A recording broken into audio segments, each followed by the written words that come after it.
그 말을 입에 달고 살았습니다. 정수는 그때마다 다소곳이 고개를 숙였습니다. 예, 어머님, 명심하겠사옵니다. 정수는 본디 가난한 의원 집안의 딸이었습니다. 얼굴은 갸름하고 눈매가 서글서글했으며 손마디는 어려서부터 약초를 다듬느라 굵고 단단했지요. 정순의 친정은 대대로 약방을 꾸려온 집안이었습니다. 비록 가세는 기울었으나 약초를 보는 눈과 병을 다스리는 법만큼은 누구에게도 뒤지지 않았습니다. 정순이 시집 오던 날 친정어머니는 딸의 손에 낡은 책 한 권과 작은 씨앗 주머니를 가만히 쥐어 주었습니다. 얘야, 이것은 우리 집안 대대로 내려온 약방문이다. 그리고 이 씨앗은 귀한 약초의 씨란다. 어머니의 목소리는 가늘게 떨렸습니다. 세상이 너를 아무리 모질게 대하더라도 이것만 있으면 너는 굶지 않을 게다. 부디 잘 간직하거라. 어머니, 어찌 이런 귀한 것을 내가 가장 어려울 때 이것이 너를 살릴 게다. 어미 말을 잊지 말거라. 정수는 그 책과 씨앗을 가슴 깊이 품었습니다. 그것이 훗날 자신의 목숨줄이 될 줄은 그때는 미처 알지 못했지요. 시집 온 정수는 부지런하고 손이 야무진 며느리였습니다. 새벽이면 가장 먼저 일어나 부엌에 불을 지폈고 시부모의 약시중을 한 번도 거른 적이 없었습니다. 병약한 남편 박상규의 탕약을 손수다리며 친정에서 익힌 의술로 정성껏 보살폈지요. 신통하게도 정순이 지은 약을 먹은 뒤로 박상규의 기침이 한결 잦아들었습니다. 박상규는 그런 아내를 가만히 바라보며 말하곤 했습니다. 부인, 나 같은 병자에게 시집와 고생이 많소. 네, 늘 미안하구려. 무슨 그런 말씀을 하십니까? 서방님께서 어서 기운을 차리시는 것이 제 바람입니다. 정수는 늘 담담하게 대답했습니다. 부인의 약 덕에 내가 이만큼이라도 사는 것이요. 참으로 고맙소. 부부의 정은 그렇게 깊어갔습니다.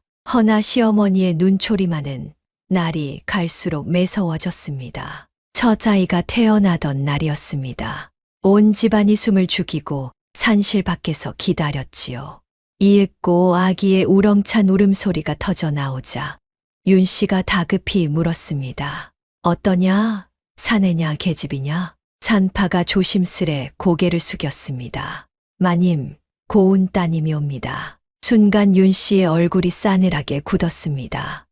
딸이라.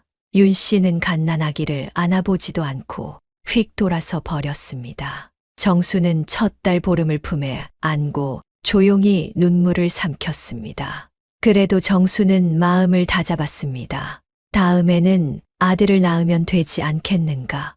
너무 상심하지 말자. 그러나 둘째도 딸이었습니다. 이름을 초아라 지었지요. 윤 씨의 구박은 한층 더 심해졌습니다. 이 집안에 시집 와서 하는 일이 고작 계집에만 줄줄이 낳는 것이냐. 밥상을 차려 올리면 트집을 잡았고 빨래를 해 널면 곱지 않다 호통을 쳤습니다. 손끝이 야무지면 무얼 하느냐. 정작 중한 일을 못하는 것을. 정수는 묵묵히 그 모든 것을 견뎠습니다. 원망 한마디 입에 담지 않았지요. 시아버지 박찬봉은 그런 며느리를 안쓰러이 여겼습니다. 허나 워낙 말수가 적고 안채의 일에 나서지 않는 사람이라 별다른 도움이 되지 못했습니다. 다만 가끔 마당에서 마주치면 나직이 한마디 건넬 뿐이었지요. 애야, 너무 마음 쓰지 말거라. 다 지나갈 게다. 셋째 다운이 태어나던 날, 윤 씨는 아예 산실 근처에도 오지 않았습니다. 또 딸이라지? 더 볼 것도 없다. 멀리서 들려온 그 한마디에 정순의 가슴이 미어졌습니다. 그래도 정순은 세 딸을 정성껏 길렀습니다. 보름은 어느새 의젓하게 자라 동생들을 돌볼 줄 알았고 초아와 다운도 무럭무럭 컸지요. 세 딸은 어미를 닮아 눈매가 맑고 마음씨가 고왔습니다. 정수는 밤마다 세 딸의 머리맡에서 약방문을 펼쳐 읽었습니다. 언젠가 이 아이들에게도 이 귀한 글을 물려주리라. 딸이라고 어찌 귀하지 않겠는가. 그렇게 정수는 모진 시집살이 속에서도 딸들을 보물처럼 키웠습니다. 그러던 어느 해 겨울, 정수는 또다시 아이를 가졌습니다. 이번에야말로 아들이기를 온 집안이 간절히 바랐습니다. 윤 씨는 용하다는 무당을 불러 굿을 하고 아들 낳는데 좋다는 음식이란 음식은 다 구해 먹였습니다. 이번에도 딸이면 너는 끝인 줄 알아라. 윤 씨의 으름장에 정순도 마음속으로 빌고 또 빌었습니다. 부디 이번에는 사내 아이를. 그래야 이 집에서 내 딸들과 함께 살아남을 수 있다. 한방눈이 펑펑 쏟아지던 밤, 드디어 넷째가 태어났습니다. 산실 밖에서 윤 씨가 초조하게 서성이며 물었습니다. 어떠냐? 이번에는 사내냐? 산파가 한참을 머뭇거리다 기어드는 목소리로 답했습니다. 마님, 또 따님이시옵니다. 그 말이 떨어지기가 무섭게 윤 씨가 산실문을 박차고 들어왔습니다. 딸을 또 낳아? 내년이 기어코 우리 집 대를 끊어먹는구나. 윤 씨는 산모에게 먹이려고 끓여둔 미역국 그릇을 집어들어 마당에 내동댕이 쳤습니다. 김이 모락모락 나는 미역국이 눈 쌓인 마당에 검붉게 번졌지요. 당장 이 집에서 나가거라.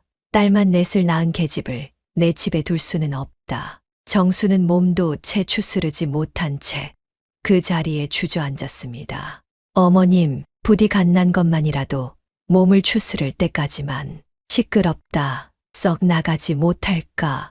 그때 마침 남편 박상규는 깊은 병으로 자리에 누워 며느리를 지켜 줄 형편이 못 되었습니다. 훗날 들리는 말로는 박상규는 정순이 쫓겨난 지 얼마 지나지 않아 시름시름 앓다 세상을 떠났다 하더이다. 그날 밤 정수는 강보에 싼 갓난 새별을 품에 안고 집을 나섰습니다. 큰딸 보름이 동생 초아와 다온의 손을 잡고 어미 뒤를 따랐지요. 한방눈은 그칠 줄 모르고 쏟아졌고 산길은 이내 하얗게 뒤덮였습니다. 어머니, 우리 이제 어디로 가요? 보름이 떨리는 목소리로 물었습니다. 정수는 차마 모른다는 말을 할 수가 없었습니다. 걱정 마라. 어미가 있지 않느냐. 어디든 갈 곳이 있을 게다. 정순의 등 뒤로 소슬대문이 쾅 하고 닫혔습니다. 그 차가운 소리가 눈 내리는 골짜기에 메아리 쳤습니다. 정수는 잠시 그 자리에 서서 닫힌 대문을 돌아보았습니다. 원망스러운 마음이 왜 없었겠습니까? 허나 정수는 이내 고개를 돌렸습니다. 품 안에 갓난 것이 추위에 작게 칭얼거렸기 때문입니다. 정수는 아기를 더욱 깊이 품에 안고 눈보라 속으로 한 걸음 한 걸음 내디뎠습니다. 세 딸도 추위에 발을 동동 구르면서도 어미를 놓치지 않으려 바짝 따라붙었습니다. 그때 정순의 가슴팍에는 친정어머니가 준 약방문과 씨앗 주머니가 단단히 묶여 있었습니다. 그리고 보찜 한 구석에는 시집 올 때 받은 백자 연적 하나가 들어 있었지요. 그것은 본디 한 쌍으로 나머지 하나는 종가의 사당에 모셔져 있었습니다. 며느리에게 한 짝을 내어주는 것은 이 집안의 사람으로 받아들인다는 표징이었습니다. 허나 이제 그 표징도 부질없게 되었지요. 문득 정수는 돌아가신 친정아버지가 늘 하시던 말씀이 떠올랐습니다. 대를 잇는 것은 핏줄이 아니라 그 집의 고듬이니라. 그때는 그저 흘려들었던 그 말이 눈보라 치는 산길에서 새삼 가슴에 사무쳤습니다. 정수는 이를 악물었습니다. 그래, 나는 굽지 않으리라. 아무리 모진 세상이라도 내 딸들만은 곧게 키워내리라. 내 모녀의 발자국이 눈 위에 점점이 찍혔다가 이내 새로 내리는 눈에 덮여 사라졌습니다. 이렇게 하여 정순의 길고 긴 고난과 인내의 세월이 시작되었습니다. 눈보라 속을 헤매던 정순 모녀가 다다른 곳은 깊은 산자락에 자리한 작은 마을이었습니다. 집이라고 해야 10대 채나 될까 화전을 일구어 근근히 살아가는 가난한 산골 마을이었지요. 정수는 마을 어귀에 다 쓰러져 가는 빈 오두막 하나를 발견했습니다. 오래도록 사람이 살지 않아 지붕은 내려앉고 벽은 군데군데 허물어진 집이었습니다. 그래도 눈보라를 피할 수는 있었지요. 얘들아, 오늘 밤은 여기서 묵자꾸나. 정수는 떨리는 손으로 부싯돌을 쳐 가까스로 불씨를 살렸습니다. 다행히 부뚜막은 성에서 마른 나뭇가지를 모아 불을 지피니 방 안에 온기가 조금씩 돌았습니다. 내 모녀는 그 작은 불가에 옹기종기 모여 앉았습니다. 보름과 초하, 다오는 추위와 허기에 입술이 새파랗게 질려 있었지요. 정수는 품에 안은 갓난 새별에게 젖을 물리며 세 딸을 끌어안았습니다. 춥지? 조금만 참거라. 곧 따뜻해질 게다. 어머니, 배고파요. 막내 다온이 울먹이며 말했습니다. 정순의 가슴이 칼로 도려내는 듯 아팠습니다. 그러나 정수는 주저앉아 울고 있을 사람이 아니었습니다.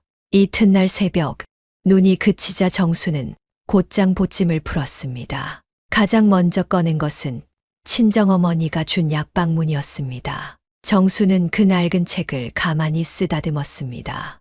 어머니, 이제 정말 이것에 기대는 수밖에 없게 되었습니다. 정수는 눈 덮인 산을 샅샅이 뒤지기 시작했습니다. 어릴 적 친정에서 익힌 눈썰미로 눈 속에 파묻힌 약초들을 하나하나 찾아냈지요.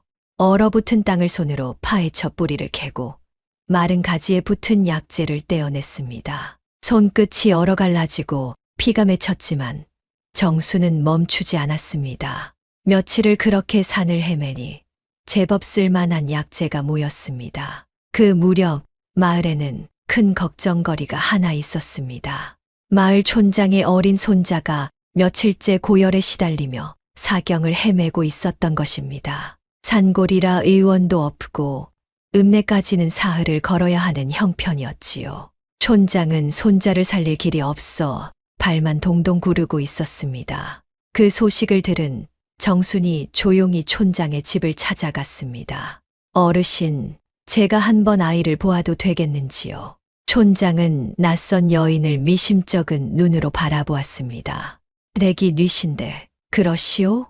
저는 며칠 전 이 마을에 흘러든 사람이옵니다. 친정이 대대로 약방을 하던 집안이라 약간의 의술을 압니다. 촌장은 지푸라기라도 잡는 심정이었습니다. 그렇다면 부디 우리 손자를 좀 보아주시오. 정수는 아이의 맥을 짚고 혀를 살피고 이마를 짚어보았습니다. 한참을 살피던 정순이 차분히 입을 열었습니다. 고열의 풍사가 겹친 듯합니다. 제가 가진 약재로 탕약을 지어보겠습니다. 정수는 산에서 캐온 약재를 정성껏 다렸습니다. 약 다리는 불 앞에서 밤을 꼬박 세웠지요. 이튿날 새벽 정수는 따끈한 탕약을 아이의 입에 한 모금씩 흘려 넣었습니다. 그러기를 반나절 거짓말처럼 아이의 열이 내리기 시작했습니다. 사흘째 되던 날 아이는 눈을 뜨고 죽을 찾았습니다. 촌장은 기쁨에 겨워 정순의 손을 부여잡았습니다. 이게 다 댁의 은혜요. 우리 손자를 살려주셨으니 이 은혜를 어찌 갚는단 말이오. 촌장은 정순 모녀에게 쌀 한 가마와 따뜻한 옷가지를 내어주었습니다. 그날 저녁 내 모녀는 오랜만에 따뜻한 쌀밥을 지어 먹었습니다. 김이 모락모락 나는 밥을 보고 세 딸의 눈이 휘둥그레졌지요. 어머니, 이거 다 먹어도 돼요? 그럼 어서들 먹거라. 많이 먹어야 한다. 정수는 딸들이 밥을 먹는 모습을 흐뭇하게 바라보았습니다. 눈가에는 어느새 따뜻한 눈물이 맺혀 있었지요.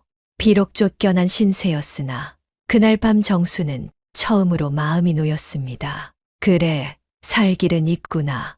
어머니 말씀이 옳았어. 촌장의 손자를 살린 일은 이내 온 마을에 소문이 퍼졌습니다. 산골 마을 사람들은 그동안 병이 나도 마땅히 손쓸 길이 없어 그저 앓다가 낫기만 기다리던 처지였지요. 그런데 용한 의술을 가진 여인이 마을에 들어왔다 하니 너도 나도 정순을 찾아왔습니다. 배앓이를 하는 아이, 허리를 못 쓰는 노인, 산후풍에 시달리는 아낙. 정수는 찾아오는 이를 마다하지 않고 정성껏 보살폈습니다.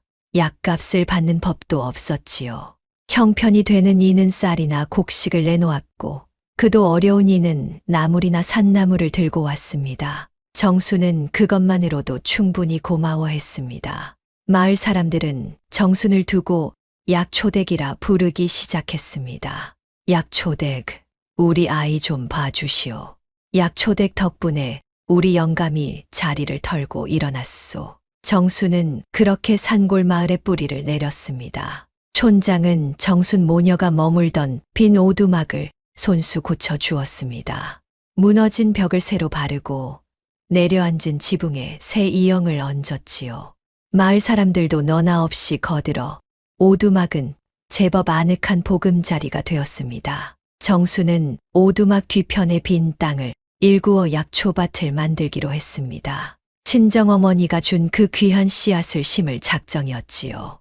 봄이 오자 정수는 세 딸과 함께 약초밭을 일구었습니다. 보름은 돌을 골라내고 초하는 흙을 고르고 다오는 물을 길어 날랐습니다. 정수는 정성껏 씨앗을 뿌리고 흙을 덮었습니다. 이 씨앗이 잘 자라면 우리는 더 이상 굶지 않을 게다. 어머니, 무슨 약초예요? 보름이 호기심 어린 눈으로 물었습니다. 이것은 아주 귀한 약초란다. 외할머니가 어미에게 물려주신 것이지. 잘 키우면 사람의 목숨도 살릴 수 있는 귀한 것이야. 정수는 딸들에게 약초 하나하나의 이름과 쓰임을 가르쳐 주었습니다. 어떤 풀이 열을 내리고 어떤 뿌리가 기운을 돋우는지를요. 세 딸은 어미의 말을 신기한 듯 귀 기울여 들었습니다. 그 중에서도 막 걸음마를 땐 막내 새별은 자라면서 유독 약초에 관심을 보였습니다. 어미가 약을 다릴 때면 곁에 꼭 붙어 앉아 그 향을 맡고 빛깔을 들여다보곤 했지요. 세월은 물처럼 흘렀습니다. 정순의 약초밭은 해마다 풍성해졌고 약초댁의 이름은 산골 너머 읍내까지 퍼졌습니다. 이따금 읍내에서까지 약을 구하러 오는 이가 있을 정도였지요. 내 딸도 무럭무럭 자라 보름은 어느새 처녀 티가 났고 새별도 제법 영민한 아이로 컸습니다. 정수는 비록 가진 것은 없었으나 마음만은 부족함이 없었습니다. 딸들이 건강하게 자라고 마을 사람들이 자신을 따르니 그것으로 좋겠지요. 허나 정수는 가끔 밤이 깊으면 산 너머 그 소슬대문 집을 떠올렸습니다. 그 집은 지금 어찌 되었을까? 서방님은 박상규가 세상을 떠났다는 소식은 풍문으로만 들었을 뿐이었습니다. 정수는 남편의 명복을 빌며 조용히 눈물을 훔치곤 했습니다. 그리고 마음을 다잡았지요. 지난 일에 매여 있을 수는 없다. 나에게는 키워야 할 딸들이 있지 않은가. 한편 정순이 쫓겨난 박찬봉의 종가에서는 그 무렵 큰일이 벌어지고 있었습니다. 정순을 내쫓은 뒤 하나뿐인 아들 박상규마저 세상을 떠나자 윤 씨의 시름은 이만저만이 아니었지요. 대를 이을 손이 아예 끊겨버린 것입니다.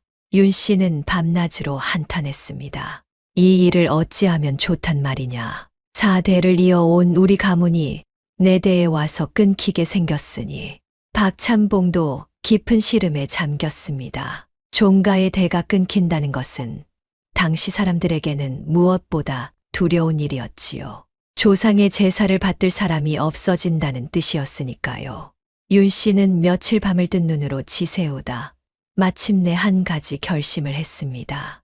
양자를 드려야겠다. 먼 친척 중에서라도 사내 아이를 데려와 대를 잇게 해야겠어. 그것이 화근의 시작일 줄은 그때 윤 씨는 꿈에도 알지 못했습니다. 윤 씨는 곧 일가 친척을 불러 모아 마땅한 아이를 수소문했습니다. 며칠을 알아본 끝에 먼 친척벌 되는 집안의 사내 아이 하나가 천거되었습니다. 12살 난 한복록이라는 아이였지요. 얼굴이 번드르르하고 눈치가 빨라 처음 보는 이의 마음을 쉬 사로잡는 아이였습니다. 윤 씨가 한복록을 처음 만나던 날 그 아이는 넙죽철을 올리며 또랑또랑하게 말했습니다. 할머님, 소자 한복록이라 하옵니다. 부디 거두어 주시면 효를 다하겠사옵니다. 그 말이 어찌나 싹싹하던지 윤 씨의 굳었던 얼굴에 모처럼 화색이 돌았습니다. 오냐, 참으로 영민하게 생겼구나. 내가 우리 가문의 대를 이어줄 아이로다. 윤 씨는 한복록을 단박에 양자로 드리기로 마음먹었습니다. 허나 박찬복만은 어딘가 미덥지 않은 구석을 느꼈습니다. 여보, 사람을 드리는 일이오. 좀 더 두고 보는 것이 어떻겠소? 두고 볼 것이 무엇 있습니까? 저리 싹싹하고 영특한 아이를 어디서 또 구한단 말입니까? 윤 씨는 박찬봉의 말을 듣지 않았습니다. 손자가 없어 애가 탔던 윤 씨의 눈에는 한복록이 그저 하늘이 내린 귀한 아이로만 보였던 것입니다. 그렇게 한복록은 박찬봉의 종가에 양자로 들어왔습니다. 들어온 처음 몇 해 동안 한복록은 둘도 없는 효자 노릇을 했습니다. 아침이면 가장 먼저 일어나 어른들께 문안을 올렸고 밤이면 잠자리를 보살폈지요. 글 공부를 시키면 곧잘 따라하는 신용을 했고 손님이 오면 깎듯이 예를 차렸습니다. 윤 씨는 그런 한복록을 두고 입에 침이 마르도록 칭찬했습니다. 저것 보시오. 친손자인들 저보다 더하겠소. 내 사람 보는 눈이 틀림없었지요. 박찬봉은 여전히 맞득잖았으나 겉으로 드러나는 한복록의 행실에는 흠잡을 데가 없으니 더 말을 보태지 못했습니다.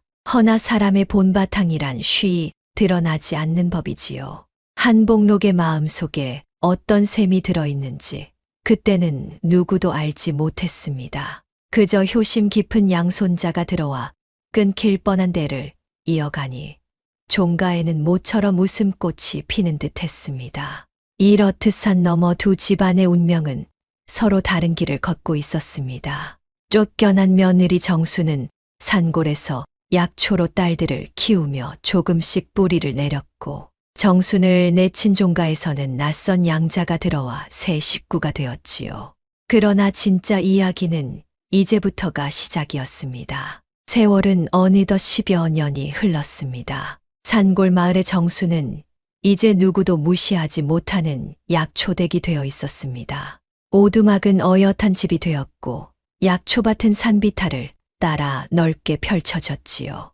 네, 딸도 훌쩍 자랐습니다. 큰딸 보름은 18배 어엿한 처녀가 되어 어미를 도와 약을 짓는 솜씨가 제법이었고 둘째 초아는 길쌈에 능해 배를 짜 살림에 보탰으며 셋째 다오는 바치를 도맡아 약초밭을 가꾸었습니다. 그리고 막내 세별은 어느덧 10살을 넘기며 네 자매 중에서도 가장 영민한 아이로 자라났지요. 세별은 어려서부터 유독 약초와 의술에 마음을 두었습니다.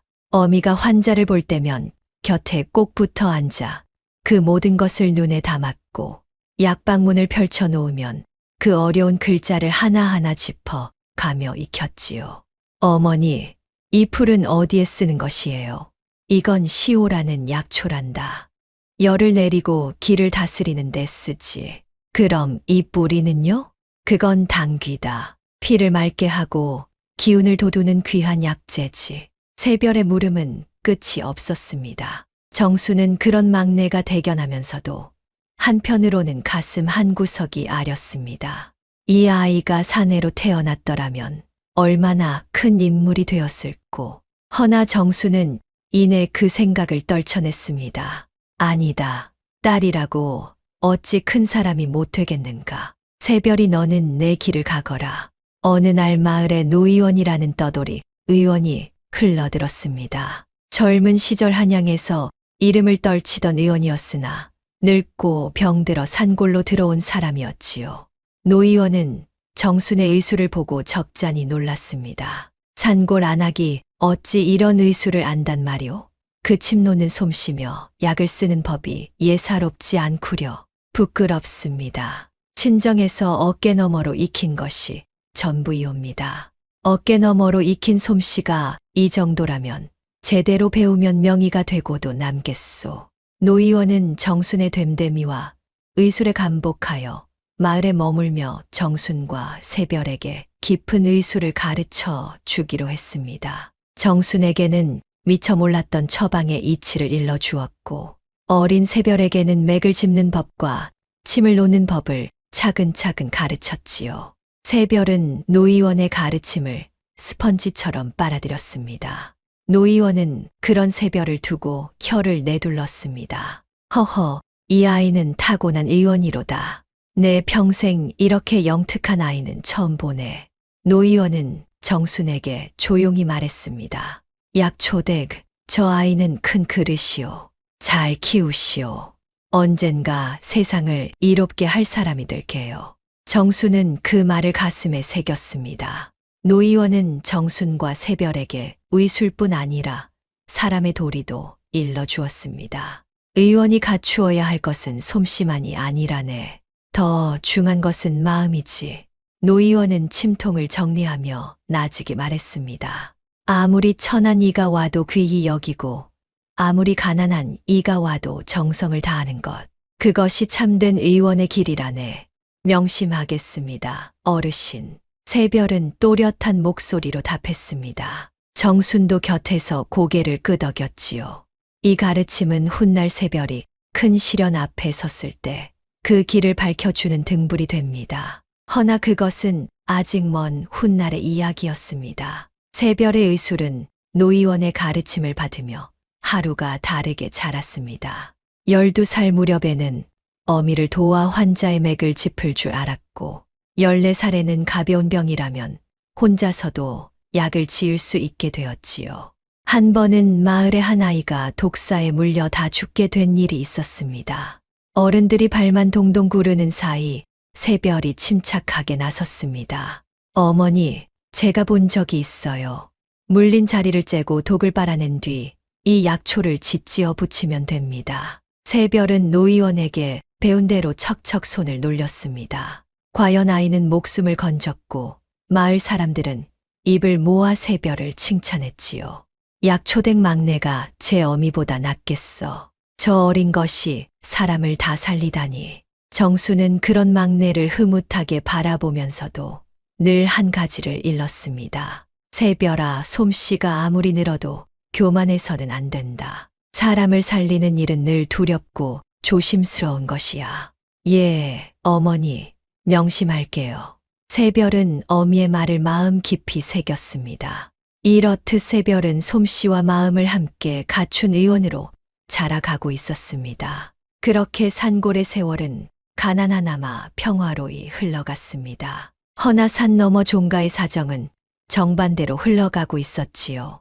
효자인 척하던 양자 한복록의 본색이 마침내 하나둘 드러나기 시작한 것입니다. 한복록은 20을 넘기면서부터 슬슬 그 본바탕을 내보였습니다. 처음에는 그저 글공부를 게을리하는 정도였습니다. 서당에 간다며 나가서는 온종일 노름판을 기웃거렸고 밤이면 몰래 담을 넘어 주막을 드나들었지요. 박참봉이 이를 알고 호되게 꾸짖었습니다. 네 이놈, 글은 안 읽고 노름판이나 드나든단 말이냐. 그러자 한복록은 처음으로 어른에게 대들었습니다. 아버님도 참 사내가 바깥 출입 좀 한 것을 가지고 뭘 그리 야단이십니까? 그 말투에는 예전의 싹싹함이라곤 찾아볼 수 없었습니다. 박참봉은 기가 막혔습니다. 내가 어찌 이리 변했단 말이냐. 허나 윤 씨는 여전히 한복록을 감쌌습니다. 젊어서 한때 그럴 수도 있지요. 차차 철이 들 갭니다. 윤 씨는 애써 못 본 척했습니다. 하나뿐인 양손자가 잘못되었다는 것을 차마 인정하고 싶지 않았던 것입니다. 허나 한복록의 폐악은 날이 갈수록 심해졌습니다. 노름빚이 쌓이자 한복록은 집안의 물건을 하나둘 몰래 내다 팔기 시작했습니다. 처음에는 곳간의 쌀을, 다음에는 안방의 폐물을, 나중에는 사랑채의 골동까지 손을 댔지요. 집안의 재물이 야금야금 줄어들었으나 윤 씨는 그것도 모른 채 한복록을 두둔하기 바빴습니다. 박참봉이 뒤늦게 이를 알고 펄펄 뛰었습니다. 이 집안을 거덜낼 작정이냐? 당장 그 버릇을 고치지 못할까? 고치라면 고치지요. 그깟 물건들이 뭐 그리 대단하다고. 한복록은 콧방귀를 뀌며 비아냥거렸습니다. 박찬봉은 분을 이기지 못하고 그만 자리에 몸져 눕고 말았습니다. 박찬봉이 병석에 눕자 한복록은 아예 거리낌이 없어졌습니다. 이제는 대놓고 집안의 재산에 손을 댔지요. 전담 문서를 빼돌려 노름빚을 갚는가 하면 종가의 살림을 도맡아 하던 늙은 종들을 내쫓고 그 자리를 노름판 친구들로 채웠습니다. 번듯하던 종가는 점점 어수선해지고 살림은 거덜나기 시작했습니다. 윤 씨는 그제야 사태의 심각함을 깨닫고 한복록을 불러 타일렀습니다. 복록아, 제발 정신을 차리거라. 이러다 정말 가문이 망하겠구나. 허나 한복록은 이제 윤 씨의 말조차 우습게 여겼습니다. 할머님, 이 집안이 누구 덕에 대를 잇게 되었습니까? 다 제가 들어온 덕 아닙니까? 그러니 이 집 재산은 제 것이나 다름없지요. 그 뻔뻔한 말에 윤 씨는 그만 말문이 막혔습니다. 자신이 그토록 애지중지 들인 양손자가 알고 보니 처음부터 이 집안의 재산을 노리고 들어온 것임을 그제야 어렴풋이 깨달았던 것입니다. 허나 이미 때는 늦었지요. 모든 권한은 한복록의 손에 넘어가 있었고 윤 씨에게는 그를 막을 힘이 없었습니다. 그러던 어느 날 마침내 일이 터지고야 말았습니다. 한복록이 큰 노름판에서 엄청난 빚을 지고 만 것입니다. 빚쟁이들이 종가의 소슬대문 앞까지 몰려와 행패를 부렸습니다. 한복록이 어디 있느냐? 빚을 갚지 않으면 이 집을 통째로 가져가겠다. 빚쟁이들의 고함에 온 동네가 떠들썩했습니다. 병석의 박찬봉이 그 소란을 듣고 가까스로 몸을 일으켰습니다. 이게 대체 무슨 일이냐? 박찬봉은 빈 문서를 보고는 그 자리에서 까무러칠 뻔했습니다. 그것은 종가의 마지막 남은 전답까지 모조리 날려야 갚을 수 있는 어마어마한 액수였지요. 이놈이 기어코 우리 가문을 송두리째 거덜내는구나. 박찬봉은 피를 토하듯 울부짖다 그만 다시 자리에 쓰러지고 말았습니다. 그리고 며칠을 앓다 한 많은 세상을 등지고 말았지요. 종가의 기둥이었던 박찬봉마저 그렇게 세상을 떠났습니다. 박찬봉의 장례를 치른 뒤 한복록의 행패는 더욱 거리낌이 없어졌습니다.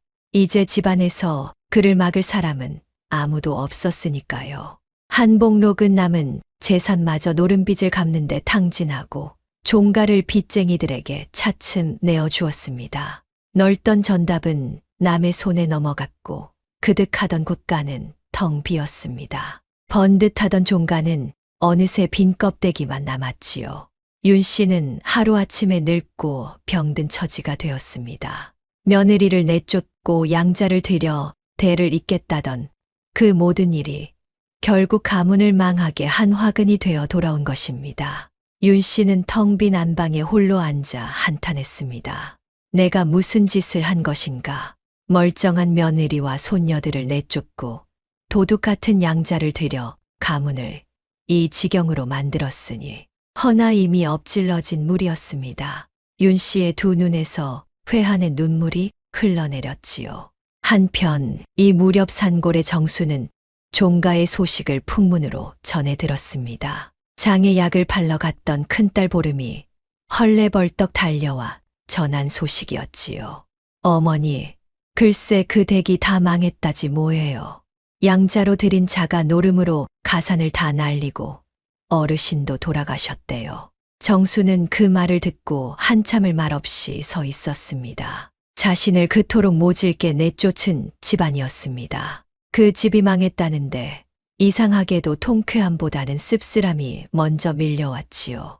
어머니 잘 됐죠.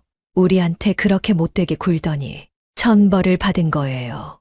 보름이 분한 듯 말했습니다. 허나 정수는 조용히 딸을 타일렀습니다.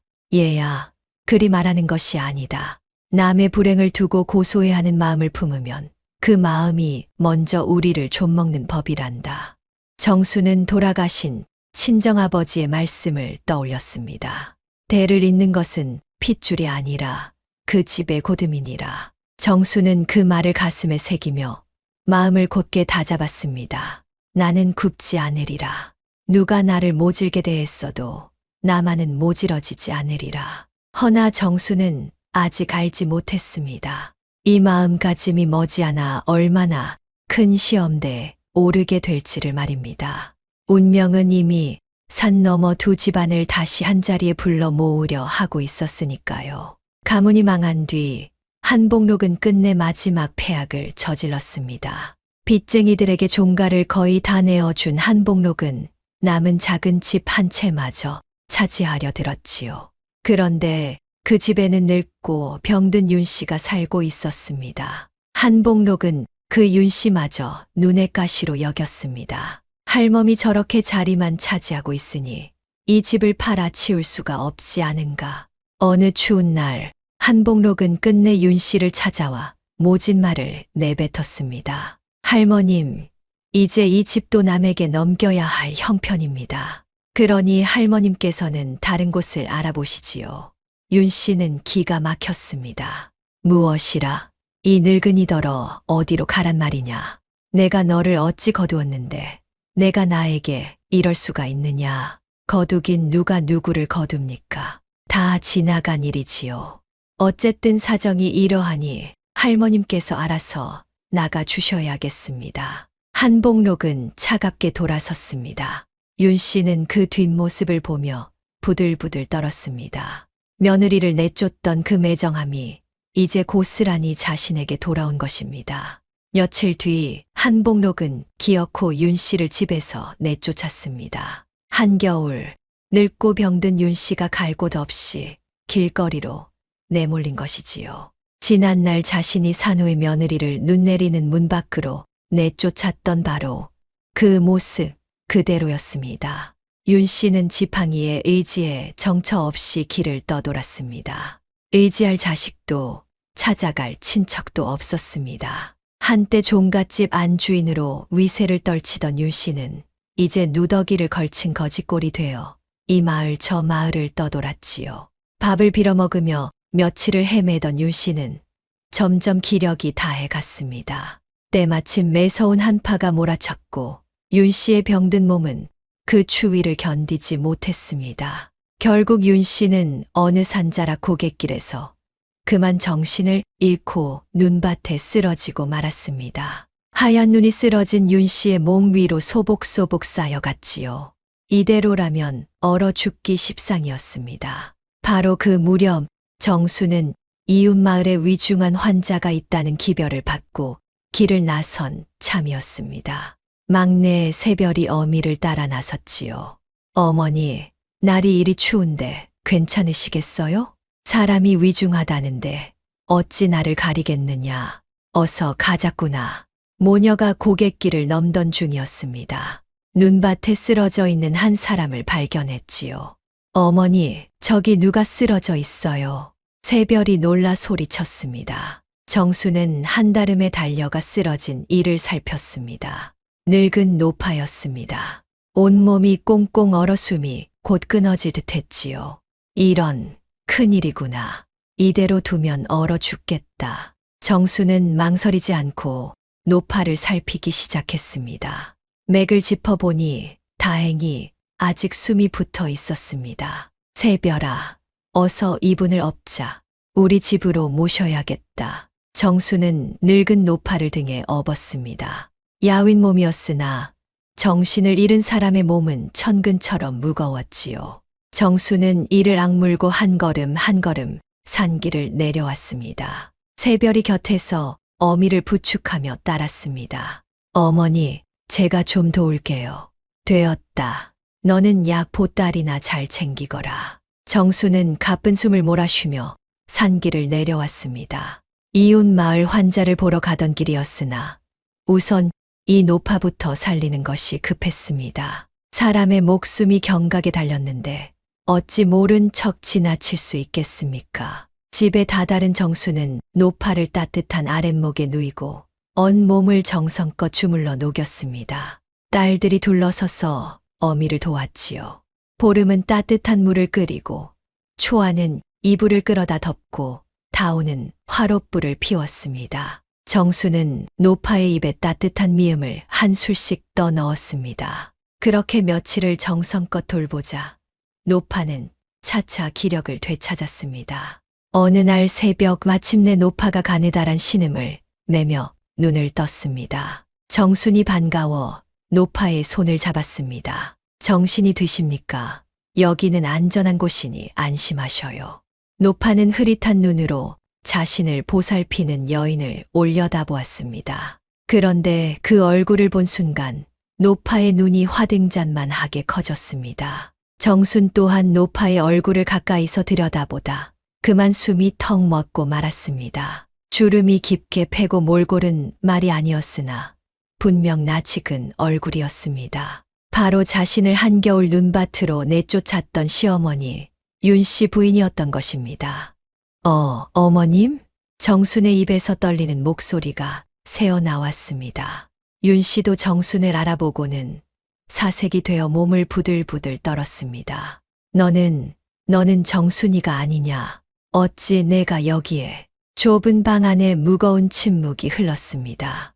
딸들도 영문을 몰라 어미와 노파를 번갈아 바라볼 뿐이었지요. 지난날 자신을 그토록 모질게 내쫓은 시어머니가 거짓골이 되어 자신의 손에 목숨을 건졌으니 정순의 마음이 어떠했겠습니까? 오만 가지 감정이 한꺼번에 밀려들었습니다. 윤 씨는 차마 정순의 얼굴을 마주 보지 못하고 고개를 떨구었습니다.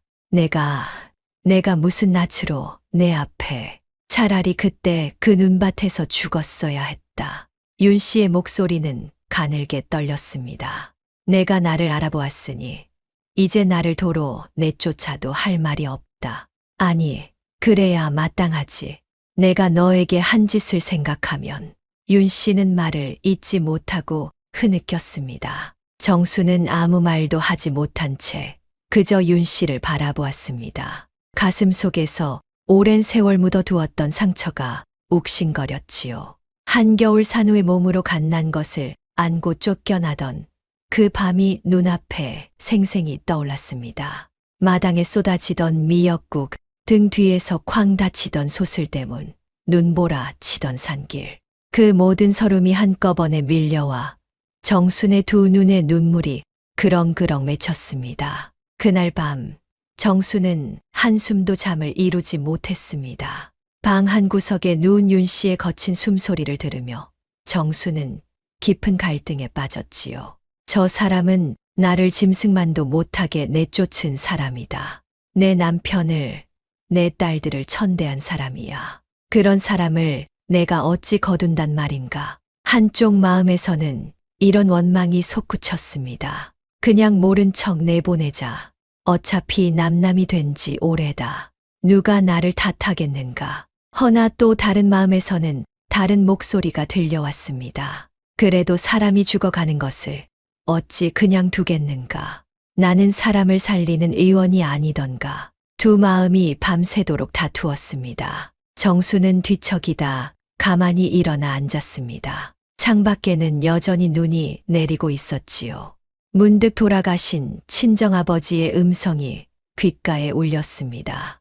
대를 잇는 것은 핏줄이 아니라 그 집의 고듬이니라. 정수는 그 말을 곱씹었습니다. 그래, 저 사람이 굽었다 하여 나마저 굽을 수는 없지 않은가. 내가 저 사람을 미워하여 죽도록 내버려 둔다면 나도 저 사람과 다를 바가 무엇인가. 이튿날 아침 큰딸 보름이 어미에게 조심스레 물었습니다. 어머니, 저 어른을 정말 우리가 모셔야 하나요? 우리를 그렇게 내쫓은 분인데. 다른 딸들도 같은 마음인 듯 어미의 답을 기다렸습니다. 정수는 잠시 딸들을 둘러보고는 차분히 입을 열었습니다. 얘들아, 저분이 우리에게 모질게 한 것은 사실이다. 그 일을 어미라고 어찌 잊겠느냐. 정순의 목소리는 담담했습니다. 허나 지금 저분은 우리에게 해를 끼친 사람이 아니라 죽어가는 한 노인일 뿐이다. 사람이 사람을 살리는데 옛 원한을 따져 무엇하겠느냐. 하지만 어머니, 너무 억울하잖아요. 초아가 울먹였습니다. 억울하지. 어미도 억울하다. 허나 우리가 저분을 미워하여 내친다면 우리는 저분이 우리에게 한 그 일을 똑같이 되갚는 것이 된다. 어미는 너희가 그런 사람으로 자라기를 바라지 않는다. 정수는 딸들의 머리를 하나하나 쓰다듬었습니다.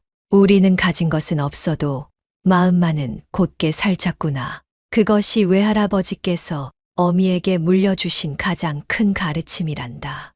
딸들은 어미의 말에 더는 토를 달지 못했습니다. 막내 새별이 또렷한 목소리로 말했습니다. 어머니 말씀이 맞아요. 노의원 어르신도 그러셨잖아요.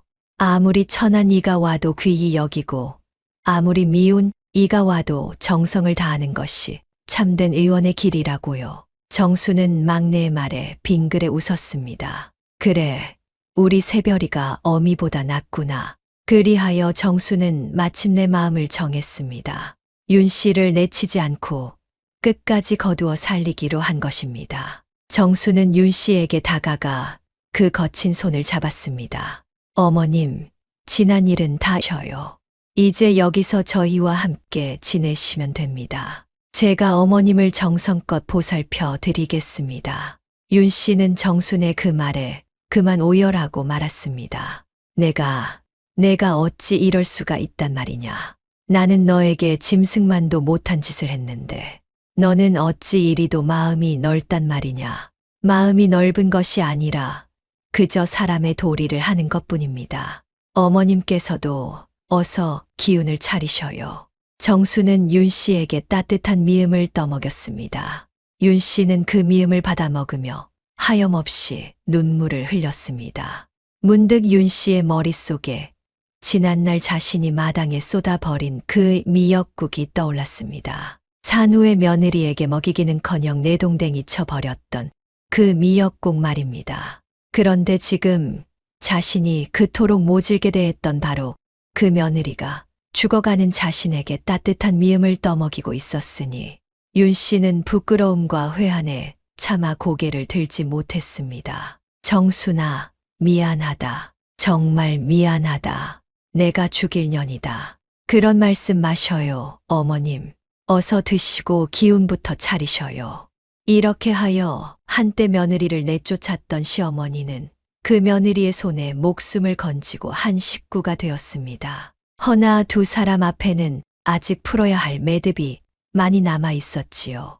윤 씨가 한 식구가 된 뒤로 정순의 집에는 묘한 평화가 찾아왔습니다. 처음에는 딸들도 윤 씨를 어려워하고 서먹해했지요. 허나 정순이 늘 윤 씨를 깎듯이 모시는 것을 보고 딸들도 차차 마음을 열었습니다. 윤 씨 또한 예전에 그 매서운 모습은 온데간데 없었습니다. 바치를 거들고 손녀들의 옷을 기워주고 막내의 새별의 글공부를 들여다보며 칭찬해 주었지요. 우리 새별이는 어찌 이리 영특할꼬. 사내로 태어났으면 큰 인물이 되었을 게다. 무심코 그렇게 말하고는 윤 씨는 아차 싶어 입을 다물었습니다. 지난날 자신이 딸이라는 이유로 이 아이들을 천대했던 일이 떠올랐기 때문입니다.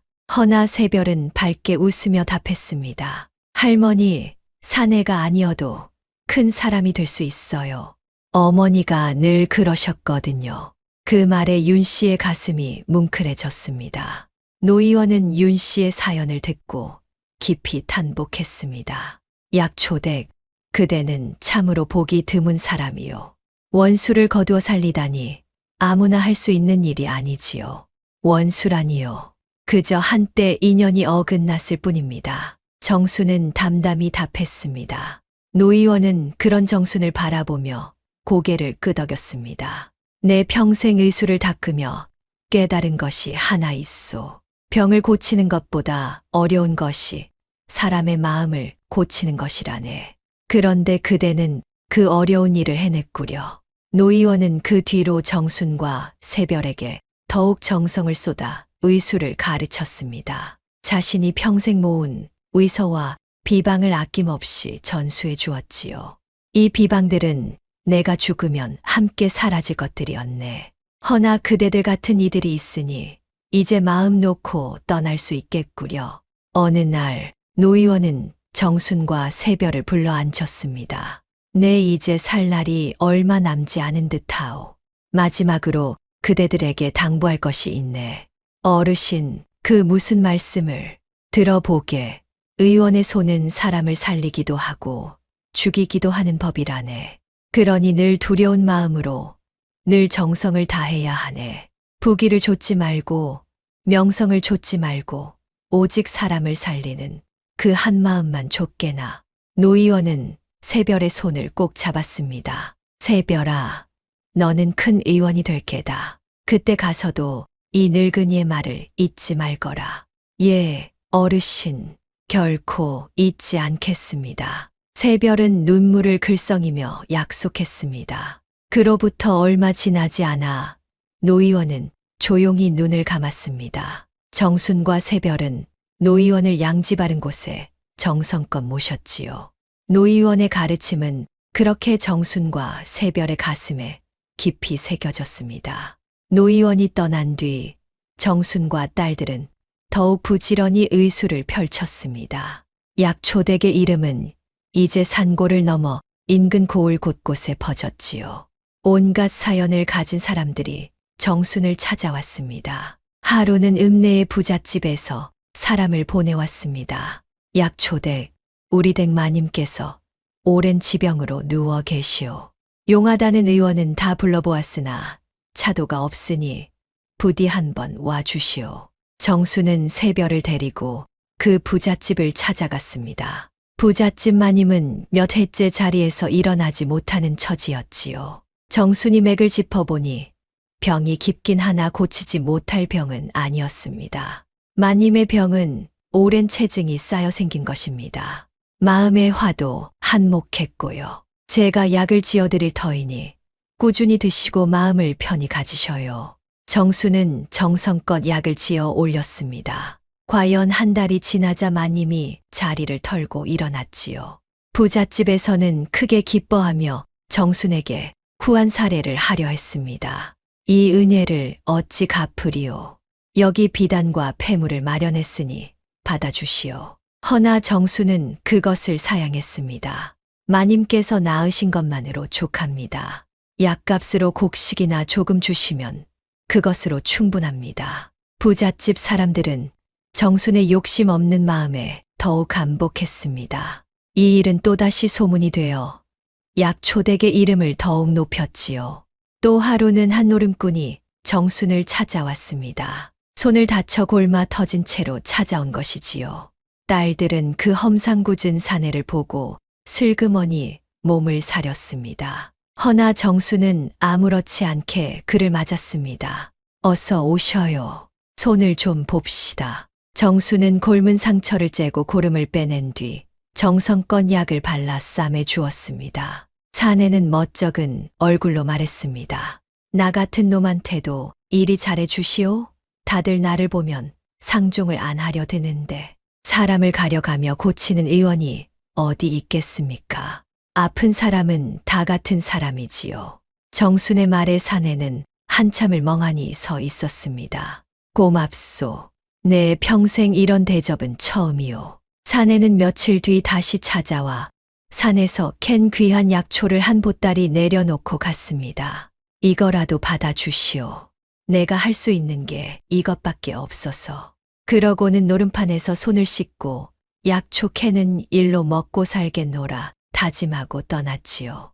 정순의 따뜻한 마음이 한 사람의 인생을 바꾸어 놓은 것입니다.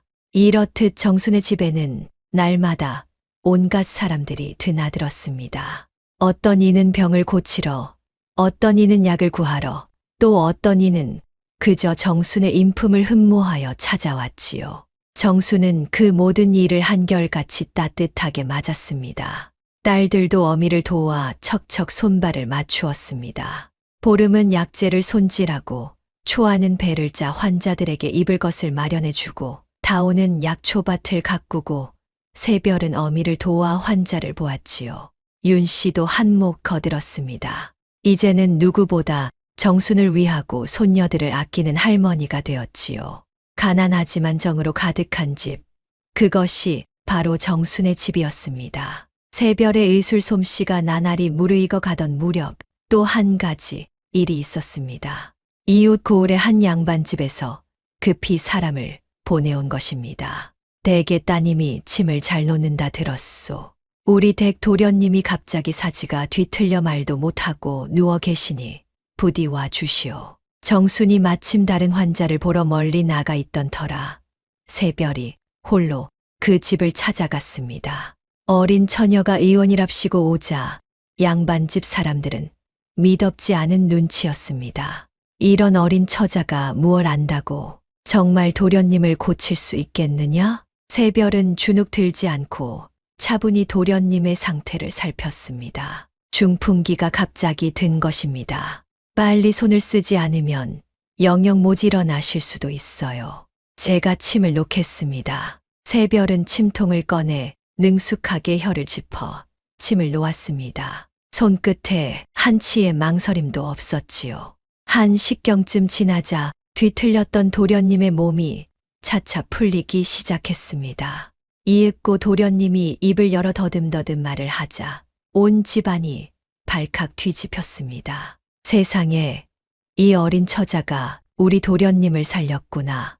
양반집에서는 새별을 신통하게 여겨 후한 사례와 함께 거듭 고마움을 전했습니다. 새별의 이름은 그렇게 또 한 번 널리 퍼졌지요.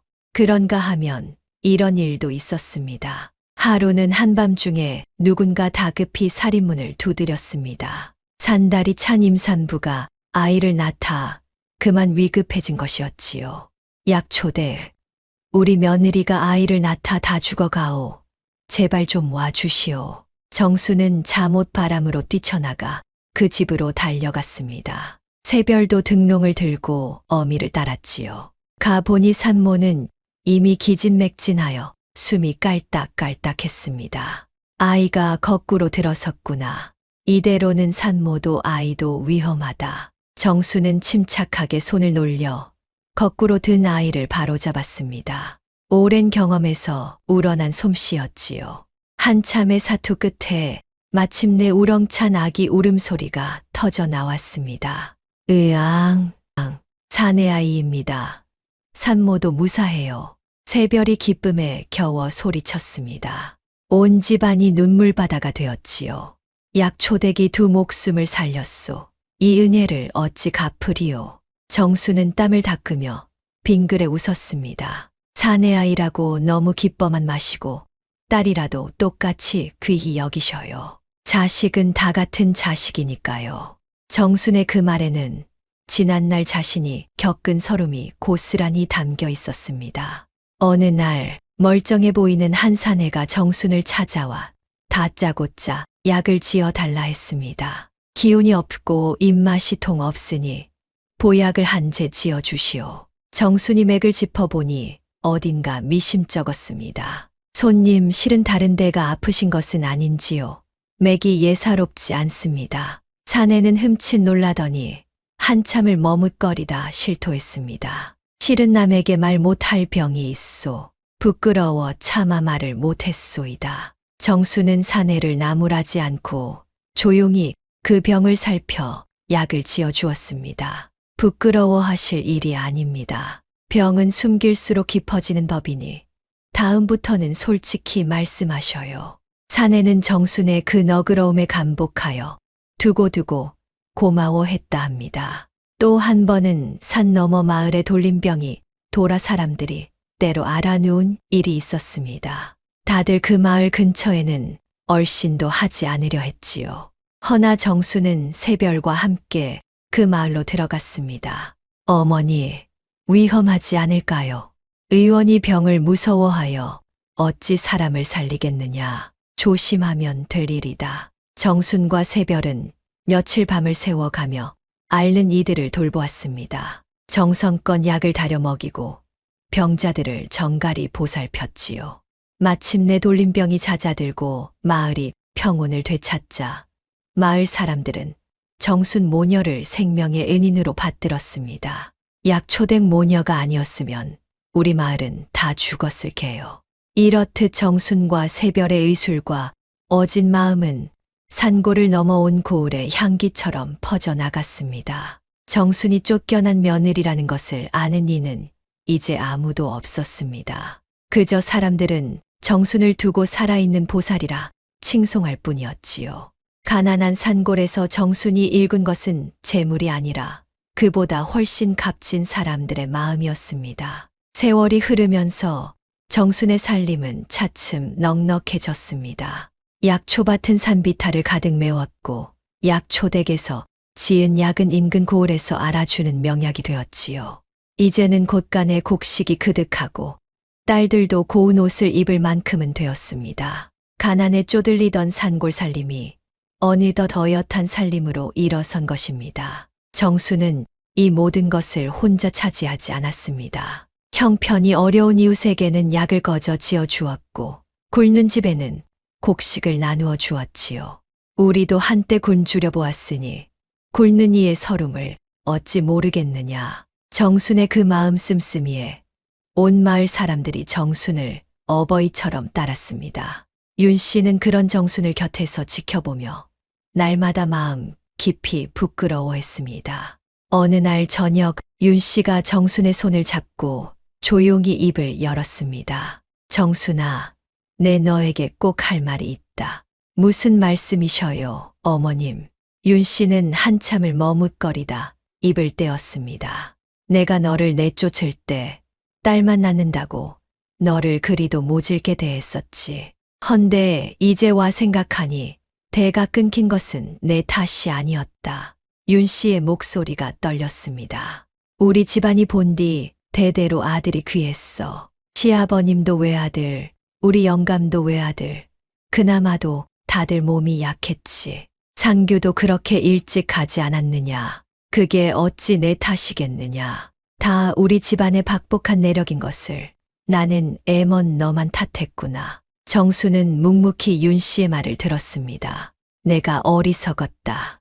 멀쩡한 며느리와 귀한 손녀들을 내치고 도둑 같은 양자를 들여 가문을 망쳤으니 이 모든 것이 다 내가 사람을 볼 줄 몰랐던 탓이다. 아들이냐 딸이냐만 따졌지 사람의 됨됨이는 보지 못했어. 윤 씨의 두 눈에서 눈물이 흘러내렸습니다. 정수는 윤 씨의 손을 가만히 마주 잡았습니다. 어머님, 이제 다 지난 일입니다. 그만 마음 푸셔요. 아니다. 나는 죽어도 너에게 진 빚을 다 갚지 못할 게다. 허나 남은 생만이라도 너와 이 아이들을 위해 살고 싶구나. 그날 이후 윤 씨와 정순 사이에 남아있던 마지막 응어리도 풀어졌습니다. 두 사람은 이제 진짜 모녀처럼 서로를 의지하며 살아갔지요. 한편 막내 새별은 어느덧 18 꽃다운 처녀로 자랐습니다. 의술 솜씨는 이제 어미 정순을 능가할 정도였지요. 새별이 침을 놓으면 죽어가던 사람도 살아났고 새별이 약을 지으면 낫지 않던 병도 나았습니다. 인근 고을에서 새별의 명성은 자자했습니다. 약초댁 막내딸이 그렇게 용하다지. 어린 처자가 어찌 그리 의술이 깊은지 몰라. 새별을 며느리로 삼고 싶어 하는 집도 한둘이 아니었습니다. 허나 새별은 혼인에는 뜻이 없었습니다. 어머니, 저는 시집 가는 것보다 어머니처럼 사람을 살리는 의원이 되고 싶어요. 오냐, 내 뜻이 정 그렇다면 어미가 어찌 맞겠느냐. 내 길을 가거라. 정수는 막내의 뜻을 존중해 주었습니다. 새별은 그렇게 의원의 길을 걸으며 노의원이 남긴 의서를 밤낮으로 파고들었습니다. 어미에게 배운 솜씨에 책에서 익힌 깊은 이치를 더하니 그 의술이 날로 깊어갔지요. 새별의 의술이 깊어지면서 정순의 집에는 멀리서 찾아오는 환자가 부쩍 늘었습니다. 어떤 이는 며칠을 걸어와 새별의 침을 맞고 돌아갔고 어떤 이는 다른 의원이 손을 든 병을 들고 찾아왔지요. 한 번은 오랫동안 자리에서 일어나지 못하던 한 노인이 새별의 침과 약으로 거짓말처럼 일어선 일이 있었습니다. 이 어린 처자가 죽어가던 나를 살렸소. 이런 명의가 또 어디 있단 말이오. 노인은 눈물을 흘리며 거듭 고마워했습니다. 이런 일이 거듭되니 약초댁 모녀의 이름은 인근 여러 고을에 두루 퍼졌습니다. 정수는 그렇게 일어선 살림으로도 결코 교만하지 않았습니다. 가난한 이에게는 여전히 약을 거저 지어 주었고 늘 처음 산골에 들어왔을 때 그 마음을 잃지 않았지요. 새별아, 우리가 이만큼 살게 된 것은 다 마을 사람들 덕이다. 그 은혜를 잊어서는 안 된다. 예, 어머니, 늘 마음에 새기고 있어요. 모녀는 그렇게 한 마음으로 사람들을 보살폈습니다. 그러던 어느 봄날이었습니다. 정순의 집에 뜻밖의 손님이 찾아왔습니다. 다름 아닌 종가의 양자 한복록이었습니다. 가산을 탕진하고 거짓골이 된 한복록이 윤 씨가 약초댁에 얹혀 산다는 소문을 듣고 찾아온 것이지요. 한복록은 뻔뻔하게도 윤 씨에게 돈을 뜯어내려는 속셈이었습니다. 할머님, 그동안 안녕하셨습니까? 듣자 하니 이 댁에서 호강하며 지내신다지요. 그래, 저에게는 한 푼도 안 주시고 혼자만 잘 사십니까? 윤 씨는 한복록을 보자 치를 떨었습니다. 네 이놈, 무슨 낯짝으로 여기까지 찾아왔느냐. 가문을 거덜내고 이 늙은이를 길바닥에 내쫓은 놈이. 허허, 예시를 뭘 그리 따지십니까? 어쨌든 저는 이 집안의 양자이니 할머님을 모실 권리도 제게 있지요. 그러니 저에게도 살림 미천이나 좀 내어주시지요. 한복록은 음흉한 눈으로 정순의 살림을 훑어보았습니다. 제법 살림이 일어선 것을 보고 한몫 단단히 뜯어낼 셈이었던 것입니다. 정순이 조용히 나섰습니다. 손님, 여기는 손님이 함부로 무얼 요구할 곳이 아닙니다. 어머님은 제가 모시고 있으니 그만 돌아가 주셔요. 뭐라, 내까지 게 뭔데 나서느냐? 너는 또 누구냐? 한복록이 눈을 부라렸습니다. 윤 씨가 나서서 떨리는 목소리로 외쳤습니다. 이 사람은 내 며느리다. 내가 들어오기 전 이 집안의 진짜 며느리였던 사람이야. 그 말에 한복록의 눈이 가늘어졌습니다. 며느리라. 아하, 그러고 보니 딸만 낳다 쫓겨났다던 그 며느리로군. 그런데 이 댁 살림이 제법이구먼. 이거 잘 됐어. 이 집 재산도 따지고 보면 우리 종가 핏줄과 연이 닿은 것이니 내가 좀 가져가도 되겠지. 한복록은 행패를 부리기 시작했습니다. 집안 살림을 둘러보며 감나가는 것을 챙기려 들었지요. 딸들이 놀라 어쩔 줄 몰라 했습니다. 허나 정수는 조금도 흔들리지 않고 한복록 앞을 막아섰습니다. 이 집에 무엇도 손님 것이 아닙니다. 이것은 제가 딸들과 함께 십수년을 피땀 흘려 일군 것입니다. 썩 물러가셔요. 정순의 단호한 기세에 한복록은 잠시 주춤했습니다. 허나 이내 표독스러운 본색을 드러냈지요. 이것들이 감히 좋게 말할 때 내놓지 않으면 내 가만두지 않겠다. 두고 보자. 한복록은 분을 이기고 씩씩거리며 돌아갔습니다. 허나 그것이 끝이 아니었습니다. 앙심을 품은 한복록은 더 무서운 계략을 꾸미기 시작했으니까요. 정순의 집을 나선 한복록은 분을 사귀지 못하고 이를 갈았습니다. 쟤까지 것들이 감히 나를 막아 어디 두고 보자. 내 반드시 저 살림을 송두리째 빼앗고 말겠다. 한복록은 곰곰이 못된 궁리를 했습니다. 그러다 한 가지 사악한 계략을 떠올렸지요. 그 무렵 마침 한복록은 고을 관아의 아전 한 사람과 노름판에서 어울리는 사이였습니다. 그 아전은 뇌물을 밝히고 권세를 빌미로 백성을 등쳐먹는 탐관오리의 앞잡이였지요. 한복록은 그 아전을 찾아가 술을 사며 은밀히 속삭였습니다. 여보게, 내 자네에게 한몫 단단히 챙겨줄 일이 있네. 산골에 약초댁이라는 계집이 있는데 그 살림이 아주 짭짤하단 말이야. 그 계집을 좀 엮어서 살림을 털어낼 수 없겠나. 아전은 눈을 빛내며 솔깃해했습니다. 방법이야 있지. 의원이 약을 잘못 써서 사람을 죽였다고 하면 관에서 잡아들여 재산을 몰수할 수 있네. 그러면 우리가 나눠 갖는 거지. 옳거니 바로 그거야. 두 사람은 음흉한 웃음을 주고받았습니다. 이렇게 하여 정순의 집에 먹구름이 들이오기 시작한 것입니다. 며칠 뒤 한복록과 아전은 그 사악한 계략을 실행에 옮겼습니다. 아전은 노름판에서 알고 지내던 한 건달을 매수했습니다. 그 건달의 늙은 아비가 마침 병으로 죽자 이를 빌미로 삼은 것이지요. 내 아비가 약초되게 약을 먹고 죽었다고 관에 고하거라. 그러면 내 너에게 후한 사례를 하마. 건달은 돈에 눈이 멀어 그 말을 따랐습니다. 실은 그 노인은 천수를 다하고 자연히 죽은 것이었으나 건달은 거짓으로 관아에 고발장을 올렸지요. 약초댁이라는 의원이 잘못된 약을 지어 우리 아버지를 죽였소. 부디 그 죄를 물어주시오. 탐관오리인 고을원님은 옳다구나 하고 정순을 잡아들이라 명했습니다. 실은 약초댁의 살림이 탐난 것이지요. 어느 날 아침 관아의 포졸들이 들이닥쳐 정순을 오라에 묶었습니다. 내가 약초댁이렸다. 사람을 죽인 죄로 너를 잡다. 정순은 영문도 모른 채 끌려갔습니다.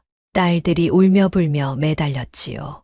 어머니, 우리 어머니가 무슨 죄가 있다고 잡아가세요. 이거 놓으세요. 우리 어머니는 사람을 살리기만 했지. 해친 적이 없어요. 허나 포졸들은 막무가내였습니다. 정수는 차가운 옥에 갇히는 신세가 되고 말았습니다. 한복록은 멀찍이서 그 광경을 지켜보며 음흉하게 웃었지요. 흐흐, 이제 저 살림은 다 내 것이로구나. 청천벽력 같은 일에 정순의 온 식구는 발칵 뒤집혔습니다. 윤 씨는 그 소식을 듣고 그 자리에 풀썩 주저앉았습니다. 이게 다 그 한복록이 놈의 짓이 틀림없다. 아이고, 이 일을 어쩌면 좋단 말이냐? 새별은 두 주먹을 꽉 쥐었습니다. 어머니는 결단코 무고하세요. 제가 반드시 어머니의 누명을 벗기고 말겠어요. 새별의 두 눈에는 결연한 빛이 서렸습니다. 이렇게 하여 정순의 집안은 가장 큰 위기를 맞게 되었습니다. 정순이 옥에 갇히자 한복록과 아전은 본격적으로 그 살림을 차지하려 들었습니다. 아전은 관아의 권세를 빌려 정순의 재산을 몰수한다는 명목으로 그 집에 들이닥쳤지요. 죄인의 재산은 관에서 거두어 가는 것이 법도다. 이 집의 곡식과 살림을 모조리 가져가렸다. 포졸들이 곳간을 털고 살림을 닥치는 대로 실어냈습니다. 딸들이 막아섰으나 소용없었지요. 안 돼요. 이건 우리가 피땀 흘려 일군 거예요. 비키지 못할까? 죄인의 식솔이 감히 관에 한거하느냐? 한복록은 그 틈에 끼어감 나가는 물건을 제 품에 챙겼습니다. 흐흐, 그래도 10수년 모은 살림이라 제법 짭짤하구먼. 정순이 일군 살림이 하루아침에 풍비박산이 났습니다. 약초밭은 짓밟히고 곳간은 텅 비고 집안은 쑥대밭이 되었지요. 한복록의 간계는 거기서 그치지 않았습니다. 이번에는 정순의 식구들을 이간질하여 뿔뿔이 흩어 놓으려 들었지요. 한복록은 큰딸 보름을 따로 불러내 음흉하게 꾀었습니다. 보름아, 내 어미는 이제 죽은 목숨이다. 사람을 죽인 죄는 결코 가볍지 않아. 허나 내가 내 말만 들으면 너만은 살기를 마련해 주마. 어떠냐? 보름은 한복록을 매섭게 노려보았습니다. 무슨 헛소리예요. 우리 어머니를 모함해 옥에 가둔 것이 당신인 줄 내가 모를 줄 알아요? 허허, 증거가 있느냐? 함부로 입을 놀리면 너도 무사하지 못할 게다. 한복록은 협박과 회유를 번갈아 가며 식구들을 흔들었습니다. 허나 정순이 곧게 키운 딸들은 결코 흔들리지 않았습니다. 오히려 똘똘 뭉쳐 어미를 구할 방도를 찾았지요. 언니, 우리가 어떻게든 어머니를 구해야 해. 그래, 어머니가 우리를 어떻게 키우셨는데 우리가 어머니를 저버릴 수는 없어. 내 자매는 손을 맞잡고 굳게 다짐했습니다. 새별은 어미의 누명을 벗기기 위해 백방으로 뛰어다녔습니다. 먼저 죽었다는 노인의 집을 찾아갔지요. 탐문해 보니 그 노인은 본디 오랜 지병으로 천수를 다하고 죽은 것이지 결코 약을 잘못 먹어 죽은 것이 아니었습니다. 그 어른은 연세가 80이 넘으셨고 몇 해째 병석에 계셨다오. 약초댁 약을 드신 적도 없는데 무슨 약을 잘못 먹고 죽었다는 게요. 이웃들이 입을 모아 증언했습니다. 새별은 그 증언들을 하나하나 모았습니다. 또한 고발장을 올린 건달이 한복록, 아전과 한패라는 사실도 알아냈지요. 이제 증거가 모였어. 이것을 관에 구하면 어머니의 누명을 벗길 수 있을 거야. 허나 일은 그리 쉽지 않았습니다. 고을원님과 아전이 한 통속이었으니까요. 새별이 증거를 들고 관할을 찾아가도 원님은 들은 척도 하지 않았습니다. 이 계집이 감히 관의 판결에 토를 다느냐, 썩 물러가지 못할까. 오히려 새별마저 잡아 가두려 들었지요. 새별은 분하고 억울했으나 어찌할 도리가 없었습니다. 고을의 권세가 모조리 한복록 일당의 손에 있었으니까요. 한복록은 새별이 증거를 모으고 다닌다는 것을 알고는 더욱 악랄한 수를 썼습니다. 아전을 시켜 새별이 모은 증인들을 하나하나 협박하게 한 것이지요. 내 이놈 약초댁을 두둔하는 말을 입 밖에 냈다가는 내 놈도 한패로 엮어 옥에 쳐넣을 테다. 아전의 서슬에 겁을 먹은 증인들은 하나둘 입을 닫아 버렸습니다. 어렵게 증언을 약속했던 이들마저 관아의 협박에 슬그머니 발을 뺐지요. 미안하오, 새별 낭자. 나도 처자식이 있는 몸이라 관에 밉보였다간 우리 식구가 어찌 될지 모르오. 새별이 애써 모은 증거들이 한복록의 협박 앞에 모래성처럼 무너져 내렸습니다. 새별은 발을 동동 굴렀습니다. 이럴 수가. 분명 진실이 있는데도 권세 앞에서는 아무 소용이 없단 말인가. 한복록은 한술 더 떠 거짓 증인까지 매수했습니다. 약초댁에게 해를 입었다고 거짓으로 증언할 자들을 돈으로 사 모은 것이지요. 이제 정순의 죄는 꼼짝없이 굳어지는 듯했습니다. 설상가상으로 옥에 갇힌 정순의 몸은 날로 쇠약해져 갔습니다. 차가운 옥바닥에서 제대로 먹지도 못하니 병이 들고 만 것이지요. 새별이 면회를 가니 정순은 헬쑥한 얼굴로 딸을 맞았습니다. 어머니, 무슨 일이에요? 얼굴이 반쪽이 되셨어요. 새별아, 어미는 괜찮다. 너희는 어떠냐? 할머니는 무고하시냐? 정순은 자신의 처지보다 식구들 걱정이 먼저였습니다. 어머니, 조금만 견디세요. 제가 반드시 누명을 벗겨드릴게요. 그래, 허나 너무 무리하지는 말거라. 어미는 떳떳하니 하늘이 굽어 살피실 게다. 정수는 옥중에서도 의연함을 잃지 않았습니다. 허나 새별이 돌아간 뒤 정수는 홀로 차가운 옥바닥에 앉아 눈물을 삼켰습니다. 이대로 억울하게 죽는 것인가?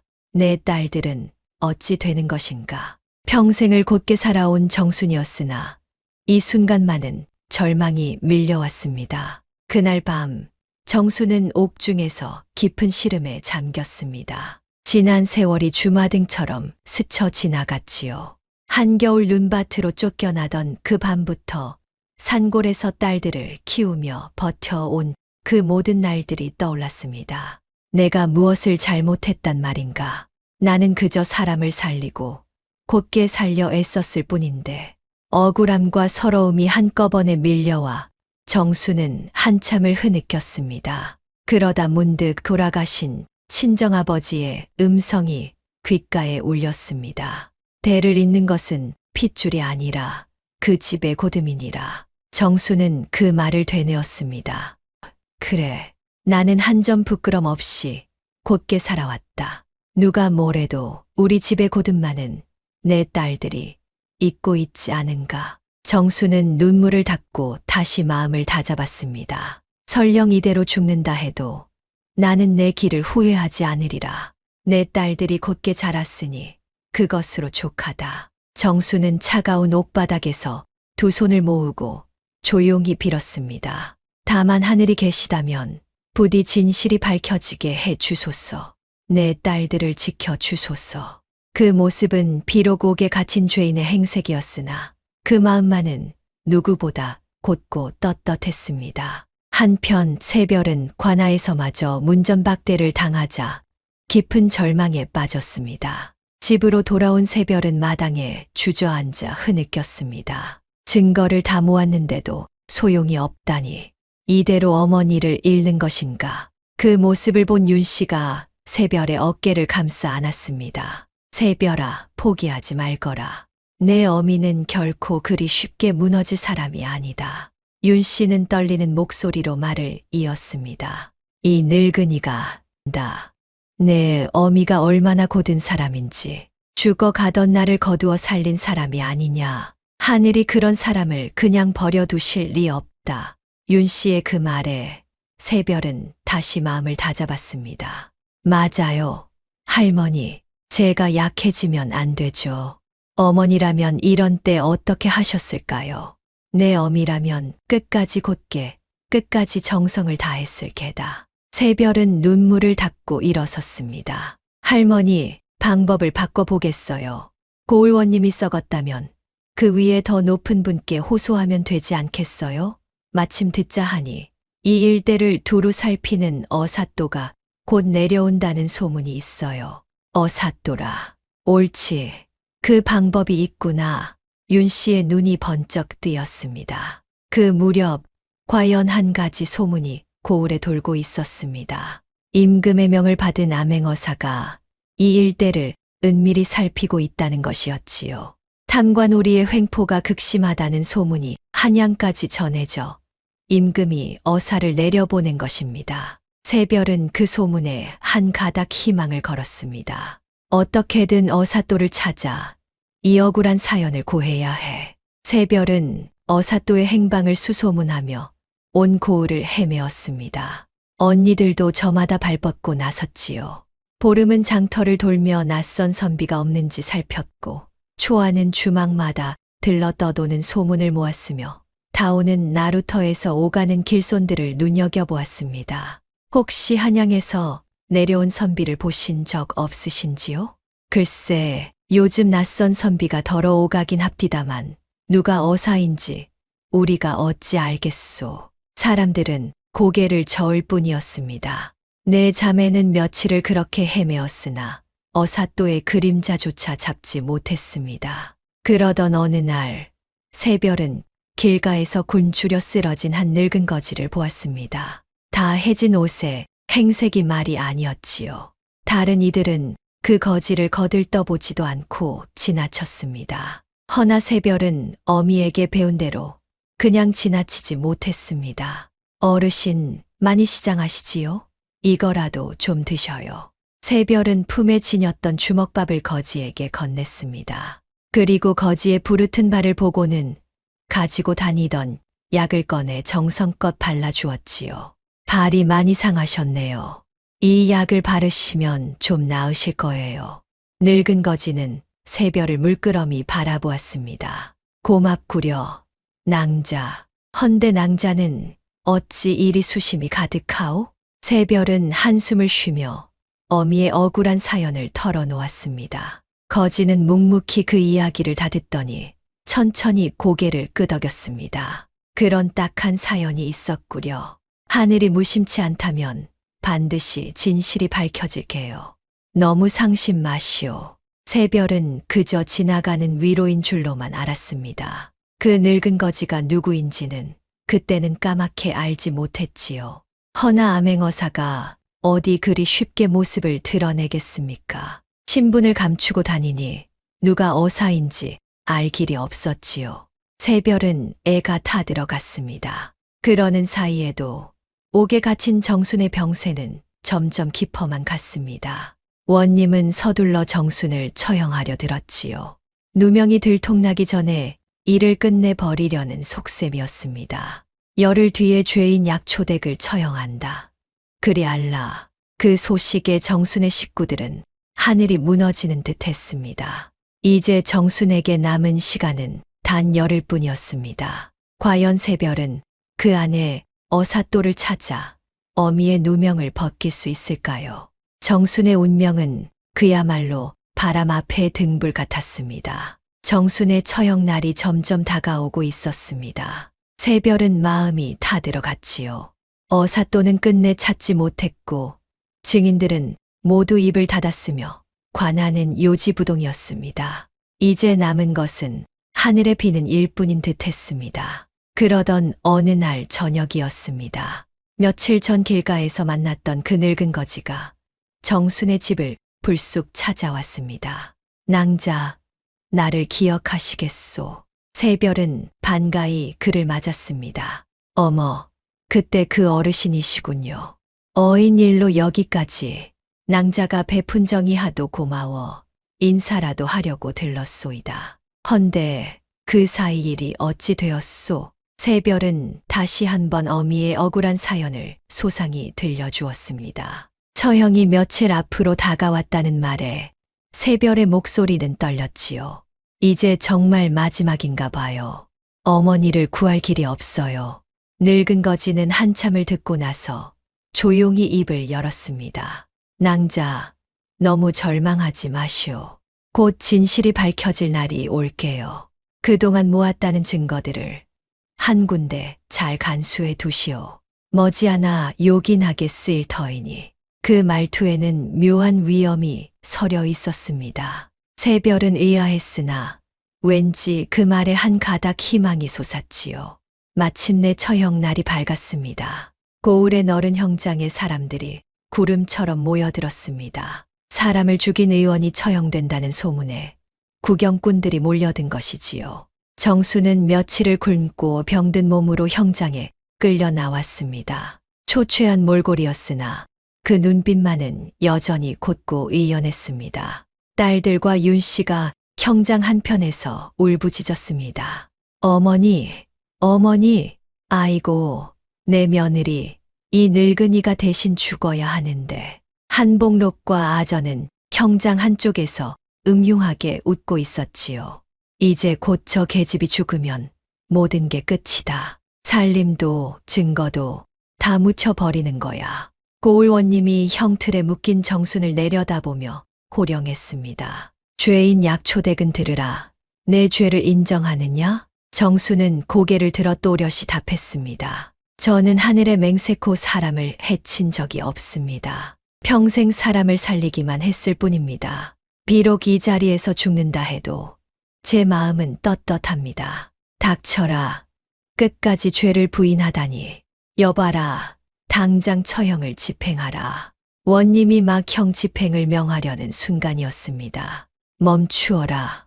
우렁찬 호령이 형장에 쩌렁쩌렁 울려 퍼졌습니다.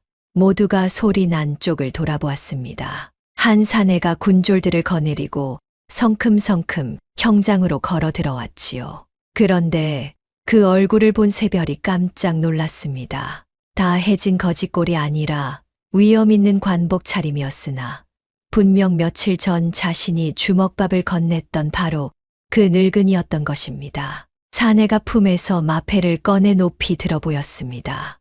암행어사 출두요. 순간 형장이 발칵 뒤집혔습니다. 어사또시다. 암행어사가 출두하셨다. 구경꾼들이 술렁이고 관아의 아전과 포졸들이 사색이 되어 엎드렸습니다. 고을원님은 사시나무 떨듯 떨며 그 자리에 무릎을 꿇었지요. 한복록과 아전의 얼굴은 백지장처럼 하얗게 질렸습니다.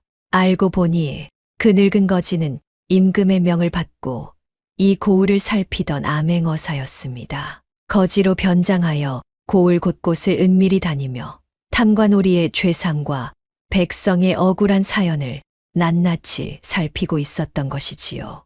그러던 중 새별의 어진 마음씨를 직접 겪고 또 그 억울한 사연을 전해 들은 것입니다. 어사는 그 길로 정순의 사건을 은밀히 파헤쳤습니다. 새별이 모은 증거에 더해 어사 자신이 직접 캐낸 진실까지 더하니 모든 것이 환히 드러났지요. 어사가 형장에 높이 서서 천둥 같은 목소리로 외쳤습니다. 이 사건은 처음부터 끝까지 모함이었다. 죽었다는 노인은 천수를 다하고 죽은 것이요. 약초댁의 약과는 아무 상관이 없다.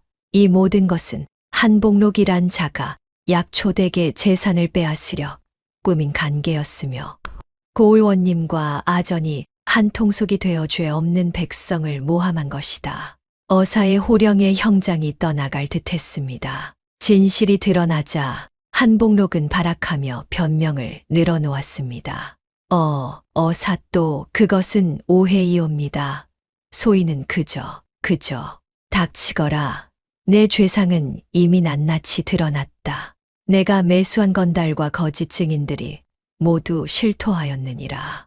어사가 손짓하자 군졸들이 한복록이 매수했던 건달과 거짓 증인들을 줄줄이 끌고 나왔습니다. 그들은 어사 앞에 무릎을 꿇고 벌벌 떨며 실토했지요. 소인들이 다 한복록과 아전의 사주를 받고 거짓을 고했사옵니다. 죽을 죄를 지었사옵니다. 한복록의 마지막 변명마저 막혀버렸습니다. 그러자 이번에는 함께 죄를 지었던 아전이 제 목숨을 부지하려 한복록을 물고 늘어졌습니다. 어사또 이 모든 것은 한복록이 먼저 꾸민 일이옵니다.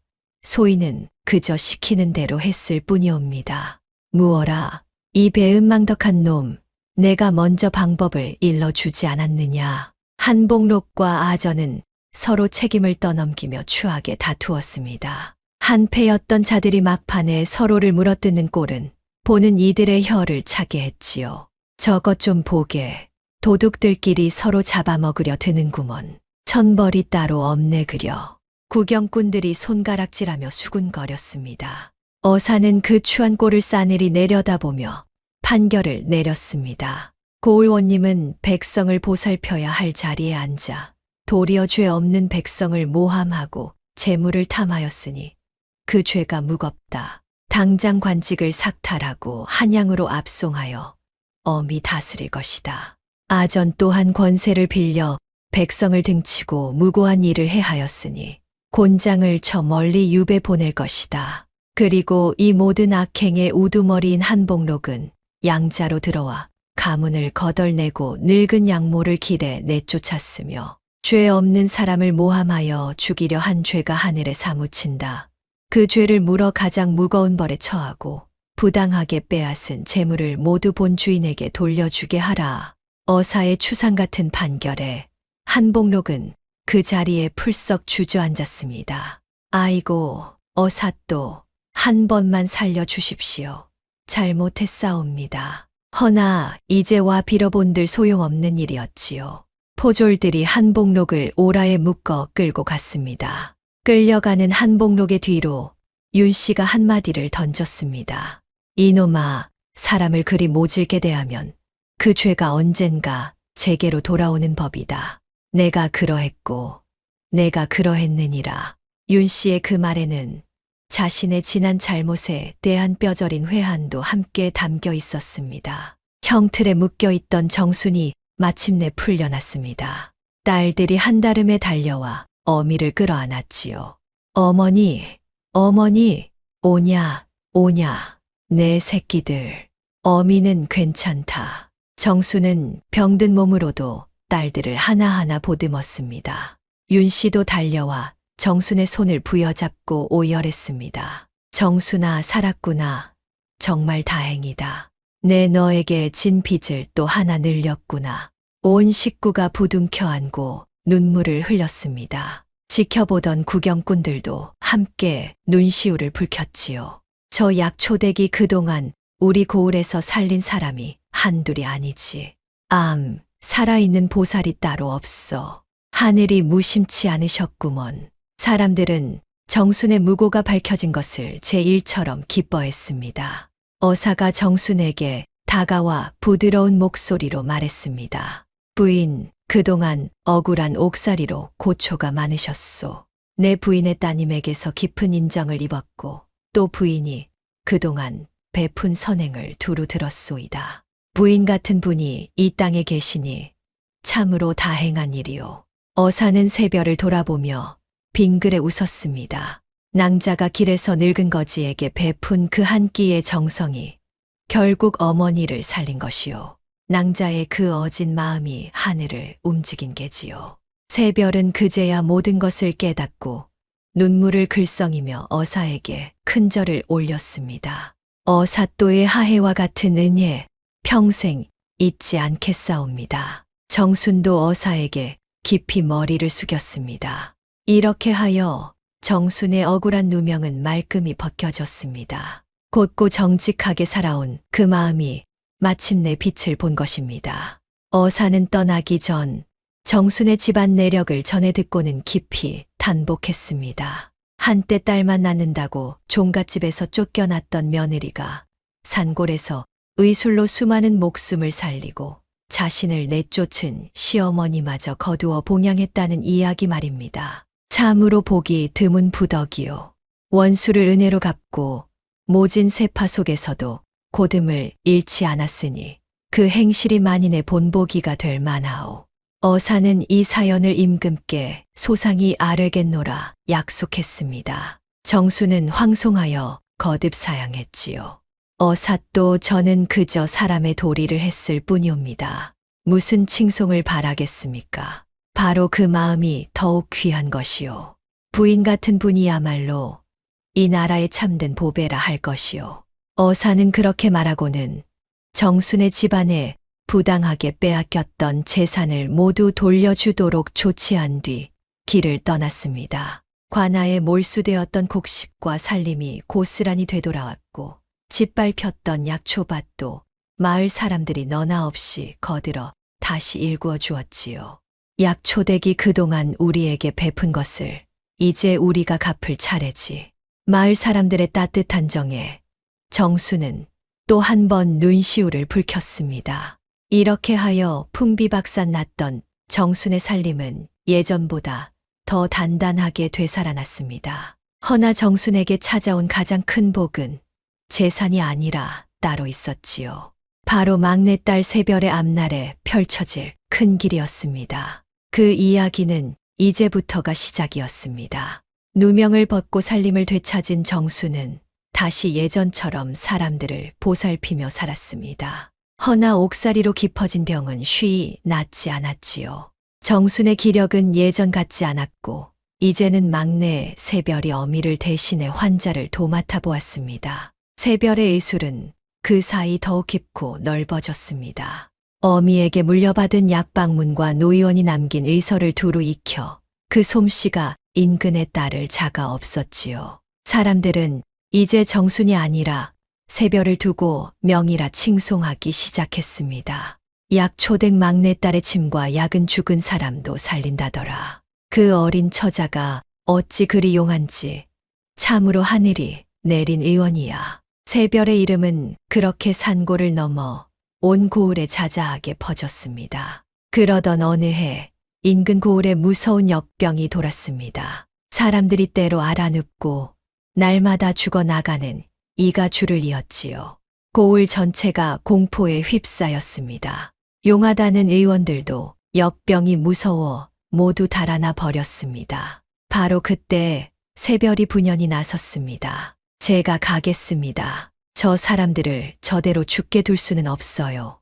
정수는 병든 몸으로도 막내를 걱정했습니다. 세별아, 역병은 무서운 것이다.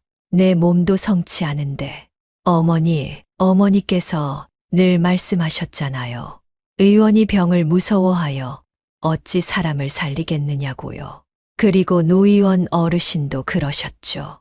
아무리 위험해도 사람을 살리는 그 한마음만 좋고요. 세별의 굳은 결심에 정수는 더는 막지 못했습니다.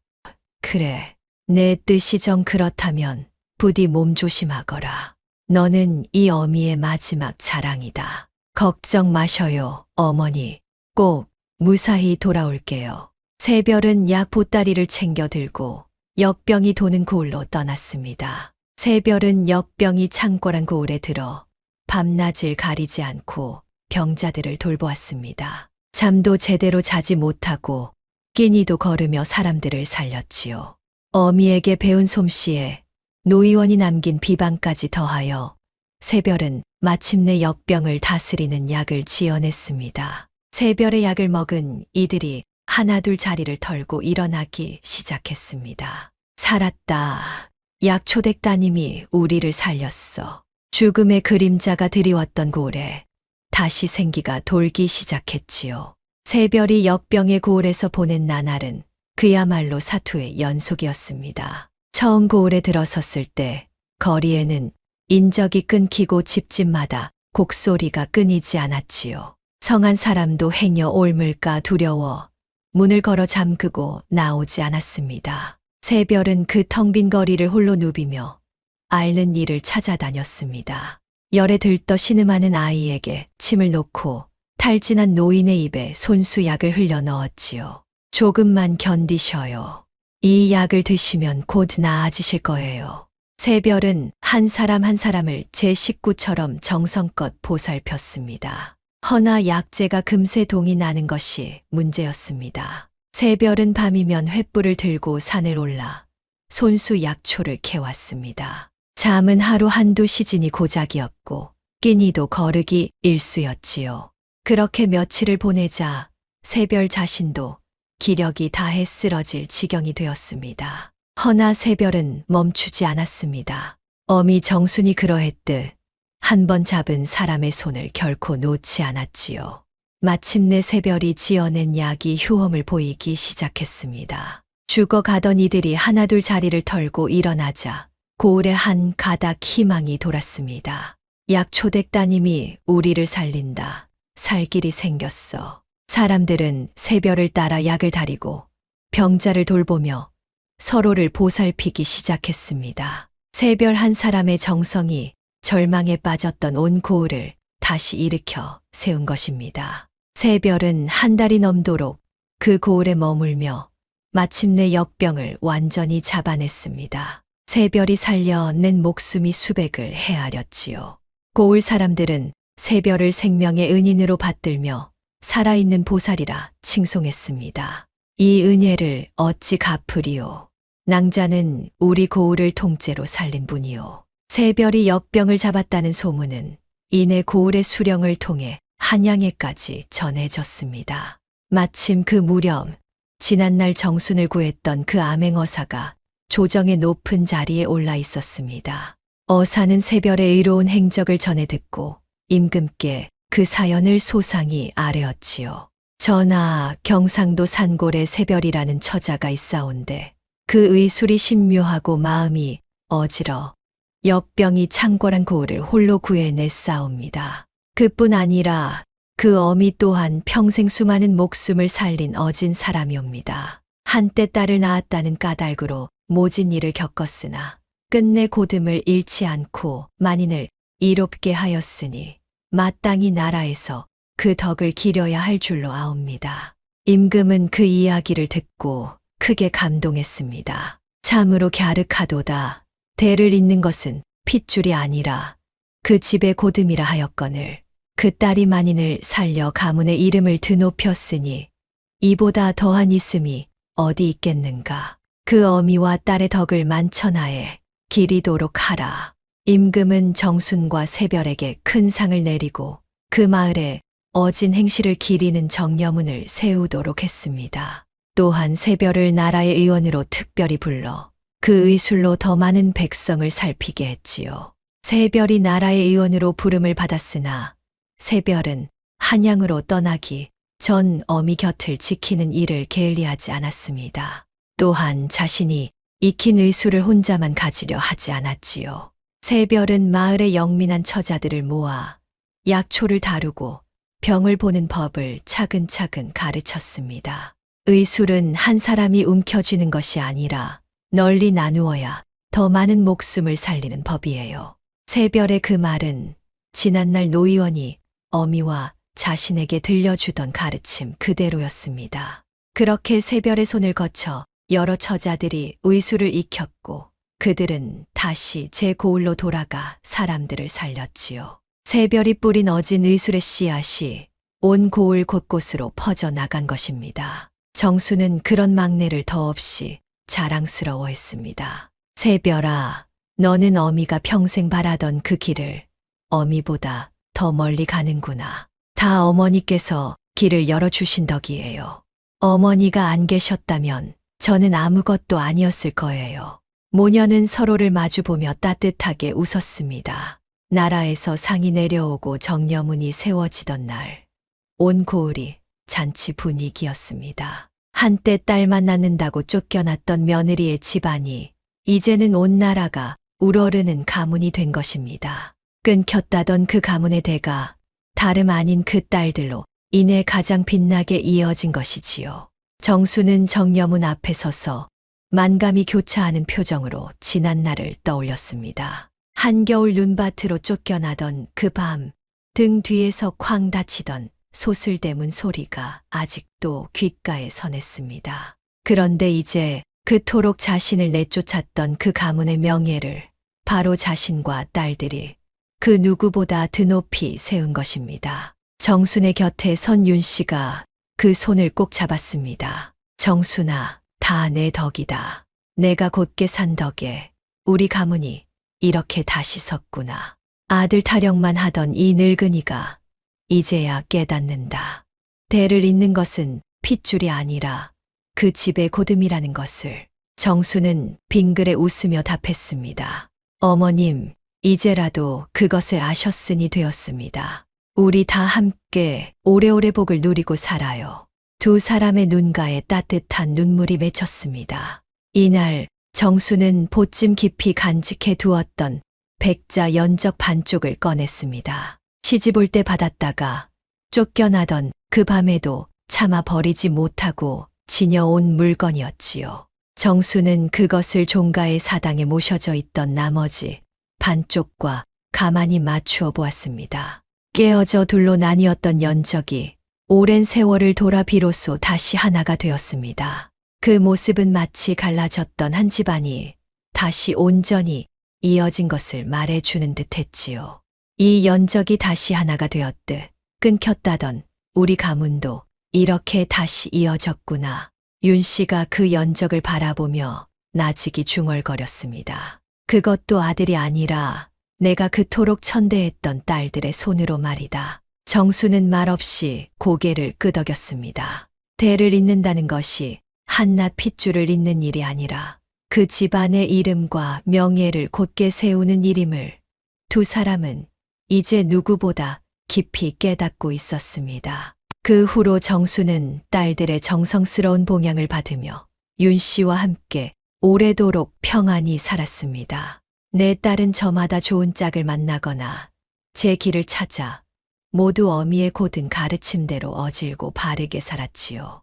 특히 막내 새별은 나라의 이름난 의원이 되어 평생 수많은 백성을 살리며 만인의 존경을 받았습니다. 사람들은 두고두고 이 이야기를 전했습니다. 딸만 낳았다고 쫓겨났던 며느리가 끝내 고든 마음 하나로 자신을 내친 가문까지 되살려 낸 이야기를요. 그리고 끊겼다던 대를 가장 귀하게 이어낸 것이 바로 그 딸들이었다는 것을 말입니다. 여러분, 한 집안의 대를 잇는다는 것은 무엇일까요? 그저 핏줄을 이어가는 것, 아들을 두는 것이 전부가 아닙니다. 대를 잇는 것은 핏줄이 아니라 그 집의 고듬이지요.